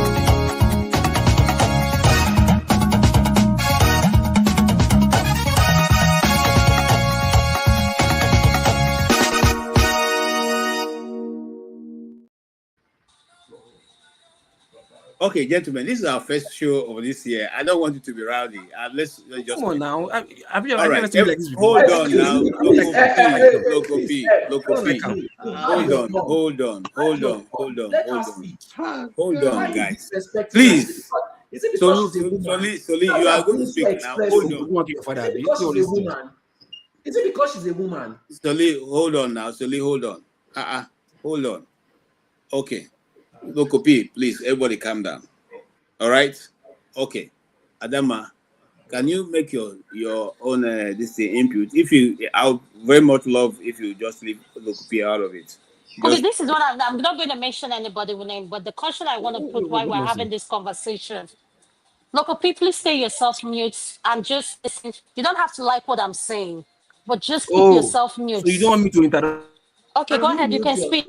What is wrong with this guy? Okay, so you don't want me to talk, and I'll be talking, and you'll be interrupting me. So you know how it is right now.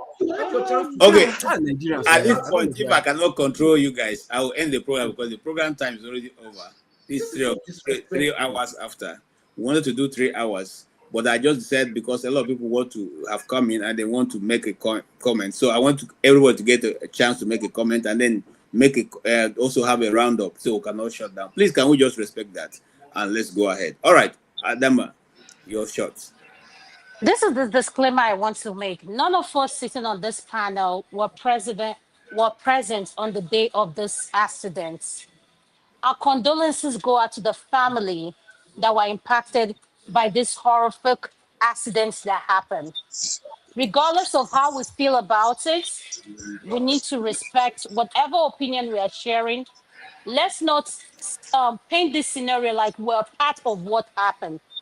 I wasn't there, none of us was there, but what this platform represents is based on facts and not based on who you know. Let's just put that disclaimer clear so that whatever we're saying, we will not be held accountable for it. So the Dr. Damages channel was not present, and it's not about who you know, or you are the present at the accident scene, like some people has portrayed it and said the victims will not make it because you were not there. Neither are you a medical practitioner. So please let us all stay in our lane. With that being said, this is what I want to say.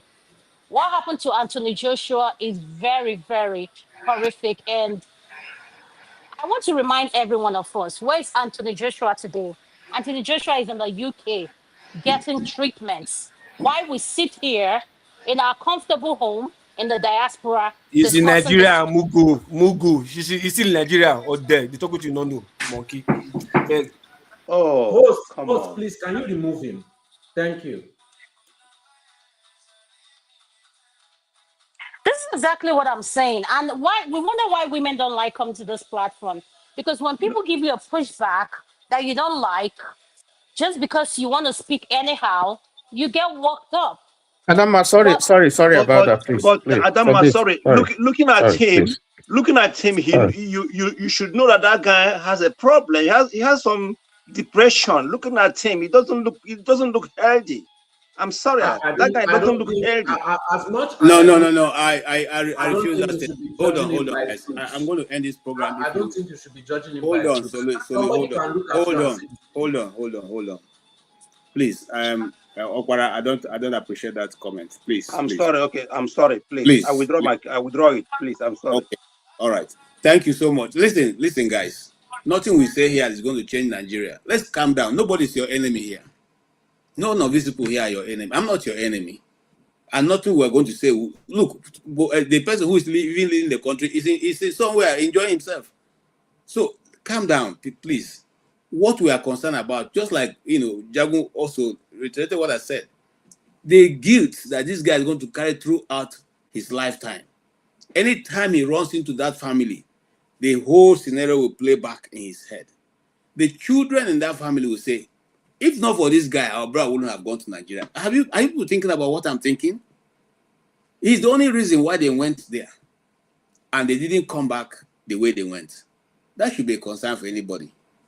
And we're not saying that because Anthony Joshua, who is a world champion, so other people don't matter. We're saying that he's a catalyst for which if we are a nation that think of our citizens, we use as a reason to reform the system, even if it's the highway, even if to create another ambulance service system that can work throughout Nigeria to stand by just in case things like this happen. It's not against any of us here. It's not against our profession. It's not against whether. Let's calm down, please. Calm down. All right. Let's go ahead. Adama, you are still making your comments. Yes, thank you so much. And I like what you said. Nothing will change. Nothing we say is going to change anything. At the end of the day, the trauma Anthony Joshua is going to deal with after all this is said and done, I only feel sorry for him because regardless, yes, people say he's a man, he should be able to deal with it. At the end of the day, you lost two people that were so dear to your hearts. So can you imagine the nightmare, the healing process for him? He's going to wish he's dead than be alive. Why is he's going to have like so many things. He has to go to a psychological, like, I feel so sorry for him. I don't wish that on anyone. So my heart goes out to him, the family of the loved ones. And with that being said, this is what I want to say. It saddens my heart that we stay here and argue about something that doesn't make sense. And at the end of the day, the people that are running the country, if anything happened to their loved ones, they are quick to fly them out of the country. I said this in a show you had on Sunday. Our medical system is messed up. Our medical system is not where it needs to be. You will have in the streets homes that are worth, if you add them, they are worth billions, like a whole lot. But in case of an emergency, if you have a cardiac arrest today, please, that your 400 or half a million naira home, the nearest facility, can they be able to handle your medical emergency? And the answer is no. We don't have, some of our hospitals don't have EKGs, oxygen, the basic things you need. How can you have an accident scene like that, like Jagu said, and that's why we are trending? Not even one ambulance, not even one. You have someone standing up after that much of an impact. You are raising that person, like, it breaks my heart. When we say things like this, let's be careful. Listen, I don't know anybody. The only person I know is Adama. And when it comes to something like this, my prayer is may Nigeria never happen to any one of us. Regardless of how much you have, your wealth, and everything. When it comes to the road of Nigeria, the medical system, it affects each and every one of us. If we're going there on vacation, whatever you're going there for, or you pray that in a case of an emergency, please, those that will be in charge of your medical needs are people who have the qualifications and know what they're doing, and you are transported to the next emergency destination. With Anthony Joshua, we can see clearly he's not there. What, like, this is what shocked me. In an accident scene here in the diaspora, You can't even walk into people were taking videos. Like we don't know. It's like dead body means nothing to us. That's how the video of the two of his best friend had circulated social media because people were recording it. And if I ask this question, those people recording it, do they know how to do CPR? The answer is no. No. And we're sitting here talking about things like it's normal. We cannot normalize things like it's not normal. This is the 21st century. This is 2026. Let's be realistic. Health is wealth. And wherever you find yourself in life, please, you have to take your health seriously. That's all I have to say. And my heart goes out to the family of his best friend. I mean, everything this guy just went through, he came back for Dirty December, and look at how he ended up. It could have been any one of us. It could have been me. It could have been any one of us here. And I hear people say, oh, in Nigeria, if you have money, you can do anything you want. No, if you have money, the healthcare is not there. I am telling you now that healthcare system is nothing to write home about. Don't say, oh, because I'm in Abuja. If an accident happened to you, where there is no proper medical healthcare facility, you're gone. So it's not about the money or your influence. So if we're mindful of that, we can be able to come together, have a normal debate, and come up with solution instead of arguing with another about who we know and what we know. And let's move forward. Thank you, KJ. I appreciate it. Okay, thank you. Sorry, thank you, Dr. Adama. Thank you for that contribution. So, for those of us who are not medical people, on a man what to do when such thing happen, stay far away. And I don't even appreciate why people should go and be doing video of somebody who has lost their life. Hey, what are you going to do with it? You know. So we are gradually losing our humanity. Actually, in Nigeria, I must say that if we are not careful, we'll lose everything. You know. And here is a very serious issue, and people are even blocking those trying to give help. You know, thanks to the road safety, at least we must give it to them. They got there in less than 5 minutes, and they were there. So they tried their best. I mean, to be on time, but you know, with of course, when you have a wrong tool, there's very little you can do. However, it can be prevented, and like we have said earlier on, you don't park vehicles on the shoulders of road, and if you do that, somebody has to be, you know, signs has to be put. Yes, somebody have said it's overtaking. Road safety says it's wrong overtaking and overspeeding. Whatever it be the case, if we have people monitoring the road, we'll probably not even, especially in this time we say we are celebrating Dirty December in Lagos. I used to think that when it was the time of Woloshenka, the roads were, even Chidoka's time, the roads were saturated with road safety that you can't even overspeed because they are everywhere. So you just maintain, you know, and to get to where you're going. We need to go back to those times that when those things were being done so that people's life can be preserved. Thank you so much. Soli, your turn. Welcome. Happy New Year. Good to see you again. Happy New Year. Happy New Year. We need to watch the way that we talk to women and, you know, treat women in Nigeria. Like a lot of Nigerian men behave very misogynistic and they think it's normal. It's very, and to be honest, from my observation, most Nigerian women are more competent than Nigerian men. Most Nigerian women are. But you suppress them, you oppress them, you don't want to listen to what they have to say. Somebody's there saying gibberish like a child. Very childish behavior. But anyways, let's get back to the topic. Blame your father. I don't blame my father. It's okay. You are so, look at how old you are. Okay, you see, you guys, if you go to leave the topic now, I will just, you can't even control your emotions. Look at how expressive leave the guy alone. Leave the guy alone. If it was a man, I bet you he's not going to be this expressive. It's not no. Let's not go there. They only know how to exert their power on someone. Hello. KJ, may I interject, please? Let just go ahead. No, let's solely go ahead. Let me focus on the topic. And when you bring your women to the game, KJ, may I interject, please, KJ? They said no. So, anyways, when I saw the topic, I didn't really understand the topic. Are you saying that some people are trying to defend the the lack of proper infrastructure or what? I didn't really understand the topic. If you can explain, please. Are you want me to explain? Okay, electricity, please go ahead and explain. No, so I stay on topic. So I stay on topic because me, I have my own opinion. I have my own opinion. My opinion It's your is opinion we're looking for now. You are not looking for the opinion of okay. My opinion is that even if those guys' lives could not have been saved, it is all about perception. It is all about optics. Most of these Western countries, they are not really that great, but they have good optics. They have good perception. And what they teach them in their universities is that perception is power. It doesn't really have to be about money. That's why our politicians do eye service, because perception is power. Look at this case. It's an international case. It has been even on pages that is about hip hop, they've posted it everywhere.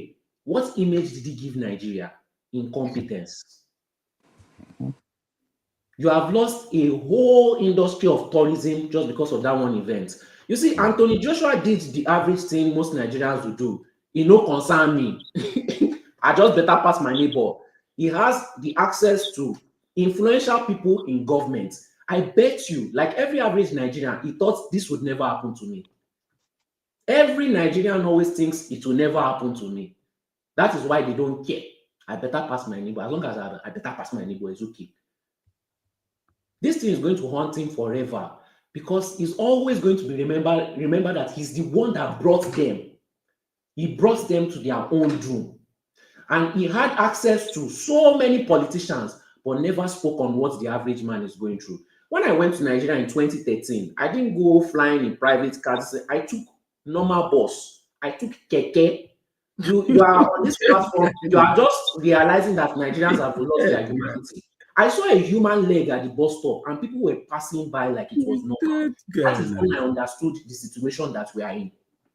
It didn't alarm anybody. It didn't shock anybody. A whole human leg, fresh, at the bus stop. People were just passing by. People were just passing by. That was 2013. Oh. 2013. Their bodies all over Lagos now, full-blown bodies. It is normal. When people are coming down for 30 December, that is what they are saying. So somebody is saying, even if there was ambulance, listen, let's get at least be ambulance. At least. What you are doing, nobody hired you to be a minister of information. It is because you are jobless that you are doing minister of information for free. That is the only reason. What you are doing is you are indirectly defending the government. Because your statement, that statement that you are making, because everything is politics, that statement that you are making is absolving the government of responsibility. That is what you are doing. Who does that benefit? Does it benefit the average man like you? No, it does not. You're actually putting yourself in more danger because you cannot keep your mouth closed. Loose lips sink ship. And there is nobody that sinks ship more than a Nigerian person that thinks that he wants to give out information. At the detriment of his own life, you indirectly be defending Nigerian government and you will not be able to think through it just because he wants to talk and say something. When they lifted that guy, if that guy had a stretcher, do you know that he had fracture? That guy weighs almost over 200 kilos. He had an accident and you made him lift his own over 200 kilos with bones. He had fracture. Even if he says that he wants to fight again, what if that is a terminal issue that he can never recover from? He had internal bleeding. If they carried that guy on a stretcher, do you think that you would have had that fracture? It probably most likely would have been prevented. So most likely, the infrastructure in Nigeria, even if he says he wants to continue his career, they've destroyed his career. Nigeria has happened to him. And when people say, I hope Nigeria will not happen to me, Nigeria will happen to all of us. One way or the other. It may not be through buying, it may be through papers, it may be through education, it may be through feeding, it may be through finance. Nigeria will happen to you. There's nobody that escapes it. Even our politicians, Nigeria happened to them. Like, are they not buying in different hospitals up and down? Immediately Buhari left, Ikpa. Nigeria happens to every single one of us, but we still believe that.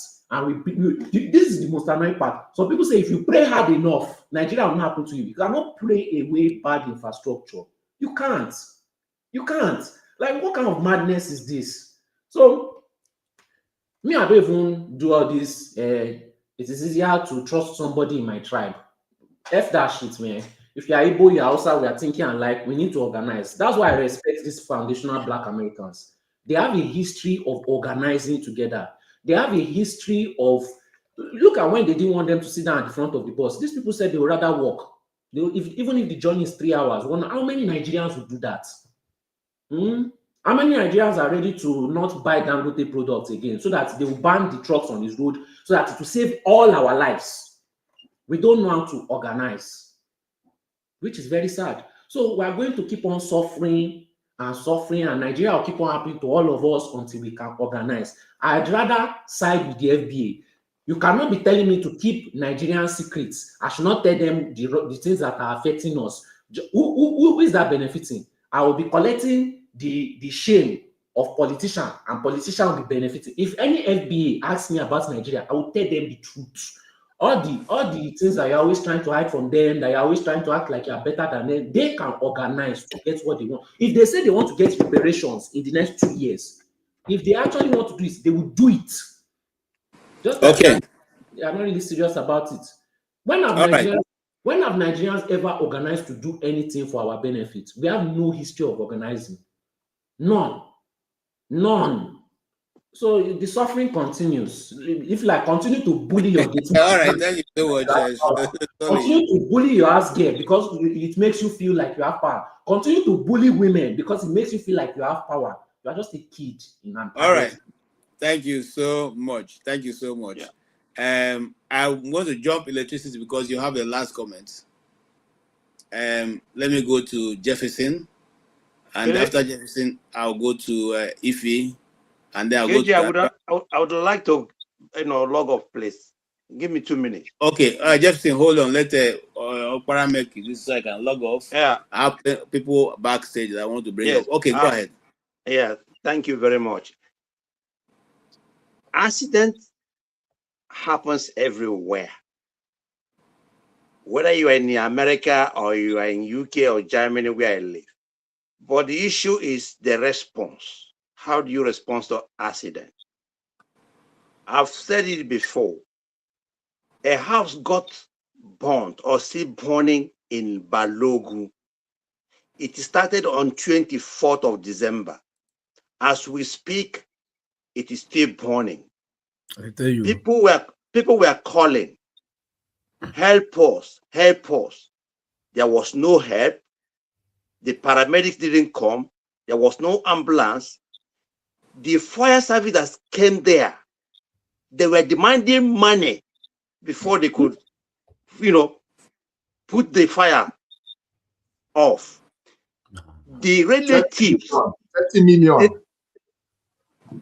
The relatives are there begging them, please bring water. Please, even the victims, before their batteries could run down. This is life. I am not exaggerating. Before their batteries could go down, they were begging. The man was saying, please, a falling block is blocking the way. Can you even call the malams, the aboki, to help drag out the block so that we can escape? This is life. This happened in Lagos. There was no response, nothing. Somebody mentioned something yesterday in Switzerland. Of course, but we saw the response. Even as we speak, Switzerland is mourning. Nothing is going there. So what I'm trying to say that accident happens everywhere, but the response, the government response is what we're talking about here. And finally, the governor of Lagos State only today visited the burning point, the accident, saying after 1 week. And this is Nigeria we're talking about. This is life. This young man is saying about the trailer. There's a company very close to that place. That is even contradicting what we're talking about here. That makes the whole thing worse. If there is a company very close to the accident scene, that trailer shouldn't have parked on the hard shoulder. The company is supposed to have a place where they can their customer can park their vehicles. What are we talking about? We live in Western world where things are happening, and we're here trying to defend something that is not defensible. It is very appalling. And I'm sorry for what I said before. I will draw my comment. I'm sorry about this, but I think I was carried away. Thank you, and God bless you from here. Thank you so much, Mazi Okbara. Thank you for your contribution. And sometimes when we argue, we should also remember that we are among the Committee of Nations, where other, these same things happen in other nations. Is it the way it's handled? We should leave that question for all of us. Jefferson. All right. Good morning, good afternoon, good evening, and happy New Year to every one of us here. So, of course, we're all, I have to say this, that Nigeria is a reactive nation. For most of us who are of a technical background, we have so much, there's a pathway to handle, an ecosystem. And what they call some cases, they call it management of change. And what I mean by that, we can resolve faults reactively. You can do what they call preventive maintenance, condition-based, predictive. This is just on the technical side of things. Foreseeing what might happen and how to go about it. I can categorically say that Nigeria falls under the category of being a reactive nation, based on what I just said. Nation building takes a lot. If for you to have a nation, we have to be sincere about what we stand for as a people. I'm also like to you, the thing that happened to AJ, it was very devastating. No sane human being will be happy to see that happening. And of course, there are a lot of controversies. They said, about it, which I don't want to actually bring that to this platform. Our response system, has it really helped? No. This man that spoke before he left, he just tells you the kind of nation we are. I don't know if you have been following up with things. This is not the first time fire incidents have been happening. Every time. Okay, I want to even stress on that partially. For only God knows how long. In Lagos is the highest populated state in the country. Every time we have fire incident happening in the market, it was Balogun, then towards the new year, it was Ikotu, right? And of course, when these things happen, you see blame games. And with due respect to our Yoruba brothers, some will come out and say, oh, it serves the Igbo brothers right. Very soon you have to leave. Those are the kind of commentaries you see on the social media. And then you ask yourself, is this how to build a country? You're right. No, is this how to build a country? We're highly divisive. We're talking of nation building. How can you build a nation when we cannot even agree on common values? We can't agree on common values. We can't be human first. KJ was right. We are not humans. We are losing our humanity. Everything is all about me doing phone, doing selfie. Any small thing we want to make content without using our brain. There are some cases where, okay, they need to capture one or two events. We don't use our brain. Every small thing is content. Where is the humanity? If there is an emergency, go and save the life first. Even in abroad here, there are some people, they don't need to make content of everything. When they see someone, you see careless people that are crossing the street. When they want to enter the road, either a man or a woman come and save the person out of the road.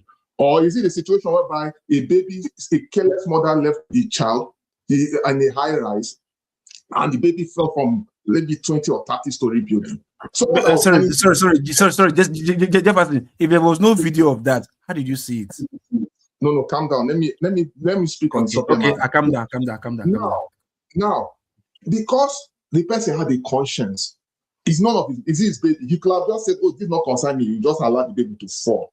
But the guy had a conscience and he caught that baby. But yet, because of the twist of humanity, the ungrateful mother took that guy to court, sue him, blah, blah, blah. But at the end of the day, I'm proud of that guy till tomorrow. If I'm the one, I'd rather save life and let me even go to jail for it. I'd rather do that because I believe that is the right thing to do. We have to be human first. We know there are a lot of things, a lot of trauma has happened. And I will correct one thing, is it Soji or Soli, right? Let us know one thing, that Nigeria has happened to everybody, whether we like it or not. Nigeria is happening and it's still happening to all of us in diverse ways. Whether we like it or not, Nigeria is still happening to us as we speak. Okay. No, sorry, I'll soon finish. Because the only an insane person that we see in those who concern, okay, majority of us have left the country to greener pastures. Does it change anything? Even in the so-called developed society, is everything perfect? But again, what makes us different is the fact that we have a brain to be able to think, to learn a different express and create a good express that works for us. Considering us being humans. As far as we have that divisive nature and we are religious or divisive nature, because as I speak to you, that is still running in the blood of most Nigerians in our current situation, and we don't seem to see anything wrong with it. So, in my conclusion, emergency situation needs to be addressed critically. All the NEMA, the FRS, the whatever, it needs to be highly addressed. Because now, in January, everybody's bothered about how they will take taxes. But last I checked, when you collect money from your citizens, you have to give back to those citizens and let's know what they are doing. If there's no Jefferson, you need to round up. I think as a people, we need to ask questions and address this thing as a nation. Thank you, sir.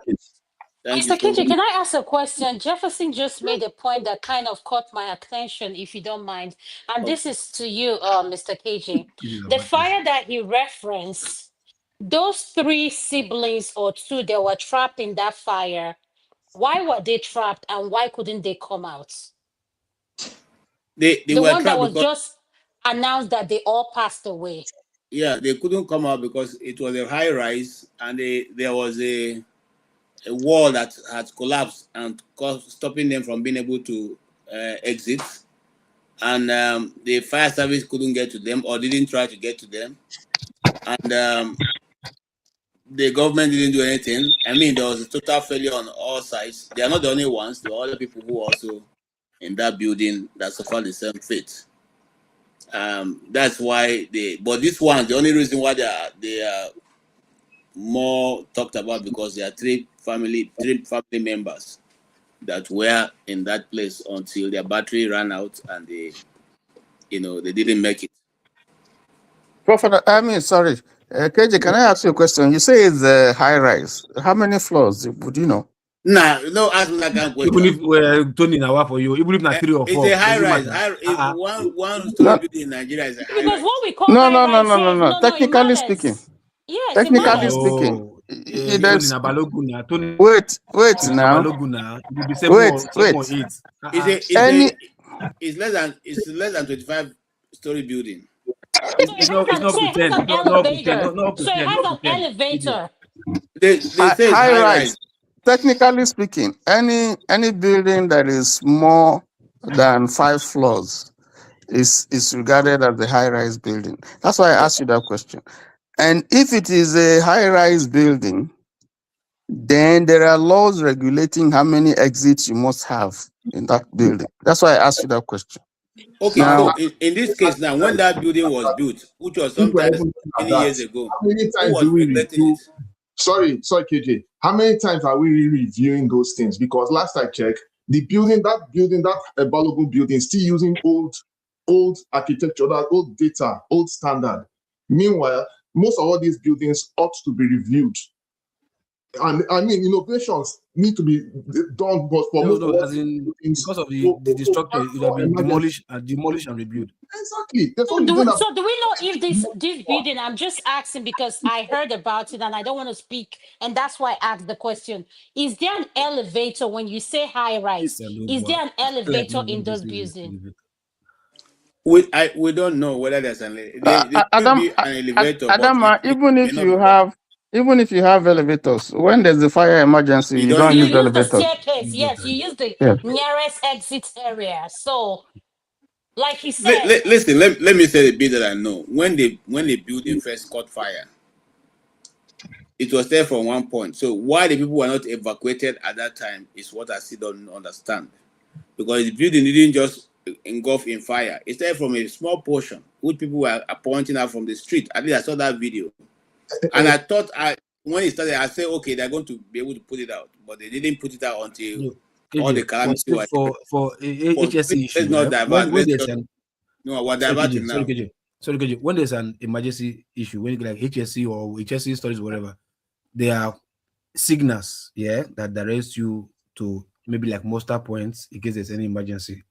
They will tell you emergency exits. This is not an ordinary exit, but when it comes to like emergency, there is what you call signage that points you to a point where you call emergency exits. There's also signages that will point you to muster point where you can gather or whatever. So in Balogun, what do you mean muster points? No worry. Sorry, check Google it. Just Google muster point. Please, don't worry, Adama. That's all over your area. Google now. Come. Hello. Stop. Muster point is a point of gathering. Yes. Muster point is where people gather, and then take a head count to see whether there's somebody missing or whatever. So, as I was saying, in Balogu's case, I know, like our Nigerianness, so building has been there for so years, Nobody can go there and go and check, take what's it called, integrity test to see if that building can still last whatever how many years or it has expired to. Support diaspora. Let me add something very critical. For instance, myself, you are technical. Why not hate me for this channel? Let me talk. If you know alarm, I gave you time to speak. Alarm. No, sorry. They hate me. They hate me for this channel, KJ, and I blame it to you. KJ, I blame it to you because you know they defend me. Please. The first time I saw Adama talk, you talk anywhere for you. You're quiet. You don't give me time to talk. I quiet. No, wala. God, continue. No, Jefferson, allow Lokopi to talk. Allow him to talk. No, allow him to talk. Or Lokopi talk. Now you get it. No, make Jefferson talk now. No, make Jefferson talk. No, you talk. Talk your talk. No, talk. Okay. What I'm saying is simple. Look, see, truth be said, Nigeria has its weakness. Let's be fair. His stupidity, his foolishness, all manner of whatever Nigeria. But sometimes, I'll tell you this, there are times where we know negligence from humans, just the human negligence takes place, and you know, go blame government for them. I know government is supposed to do this and do that, do whatever. But many times it's human inefficiency that causes negligence and let me not say intelligence, lack of education about particular stuff, because most Nigerians, we too be like, you think I too know. And the warriors where I too know. No worry, because you think you are smart. But not only because you're not smart, you think because you have some degree of education, I too know. But sometimes you are not even patient enough to go there, find out, do assessment and find your stuff. You understand? What I'm saying that the Balogun you just talked about is easy. It collapsed, like Tony, like you said, after society stories is regarded as high rise. There, they don't have emergency exit, like exit from like the 5th floor. No emergency exit. They only have one staircase that can take you from top to bottom. No elevator or whatever. You get my point? I've gone to Balogun, I've shopped several shops. I know how that place look like. In fact, this place you're talking about is, I think 2 years ago, one school, about two-story building, whatever, school, whatever, collapsed in that say. I don't know, but maybe it may not be Dumotasha or blah, but Balogun, whatever. But it happens. The same scenario happens. That is the Nigerianness that we don't like. You understand? But in this case, the building collapsed and emergency happens. The one that were saying that they were asking for money, trust me, KJ, I not believe. Trust me, because Okay, my issue now that you guys are taking us away from where we are going. That's why I didn't want to get there. We wanted to just discuss about AJ and the incident that happened there. Okay. I know it's about fire, but this is totally different. So can we stop where we are now? Let me conclude this. Maybe and conclude on Saturday. We're going to have a random discussion of all this. This program is just to address the issue that happened on Nigerian roads, and can we just from something there? Real quick. Okay, let me with AJ issue. Sorry, AJ issue. So, like what we are saying now, at the end of the day, if you look very, very critically now, only few Nigerians who are privileged to be in technical space know about HSC or a fire emergency. That's emergency response ecosystem. That's only few. So my question is, just like you said, it's a mentality issue. Unfortunately, there is no conscious effort to encourage more Nigerians, especially through NEMA, through the FRS, through the other agencies, and of course through the public relations in the country, to consistently make sure that we have this safety consciousness indoctrinated in us, because that's what other same nations do. You understand? That's what they do. The public affairs unit relations is not there for fancy. It's not there for fancy. So I feel that it is high time that the Nigerian space needs to actually look into incorporating all these key these safety indexes into what we do as a nation. That is highly needs to be done, because the same thing cannot keep on happening all the time, and it will be affecting us as a people. So let me just stop there for now, Sha. I just wanted to pass that critical information. All right, thank you so much. At this point, I know that more people want to discuss. I'll just briefly hand over the control to electricity to carry on while I deal with certain issues here. Yes, so one man is here if he's speaking, and then after that is one man. Electricity, please take over. Thank you. Thank you very much. Good morning, good afternoon, good evening, depending on your geographical location. Yeah. Who is speaking next? Ify, the floor is yours. Thank you. No, you can go ahead, electricity. Hi. All right. So I'll go then. All right. Go ahead, Roman. All right, thank you. I only came in to drop a very brief good day to everybody. Pardon me. Good day to everybody, especially your audience and all that. I only came in to drop a little comment, because I've been listening in the background, and typically with this sort of conversations is woe is me. You know, Nigeria happened to you, this, that, and the other, and all the usual hit songs that you hear with this sort of incidents. So I'm not sure about the Nigerian happened to him. Let's go with what we do know. Now, we've seen the carcass of that vehicle. It was totally wrecked. So that tells you the level of impact that took place. So we've seen that. So the authorities told us that vehicle was overspeeding. But if you look at the impact that we saw from the carcass of that vehicle, it would have been traveling at least 4, maybe 5, maybe more times the recommended speed. So that's the first thing. And then the second thing is there are two ways of going ahead of the vehicle ahead of you. There is overtaking, which is to go through the faster lane and then end up in front of the vehicle ahead of you. And then there is undertaking, which is to go through what is not formally legal, which is exactly what happened.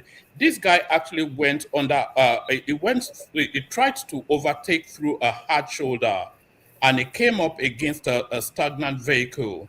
And that was where the impact was. So which of those things are preventable by the government? The government can control the speed, so you would say that, but maybe the driver and the passenger should also take equal responsibility, especially somebody like Anthony Joshua. you'd expect him to be able to control that space a lot better. So there's that. And then that driver has actually been arrested, the driver of that vehicle. So there's a lot of that. And then what do we know? The emergency services, in terms of the roads, is it road marshals or whatever? They were there within 5 minutes. We saw them aiding Anthony Joshua into their vehicle.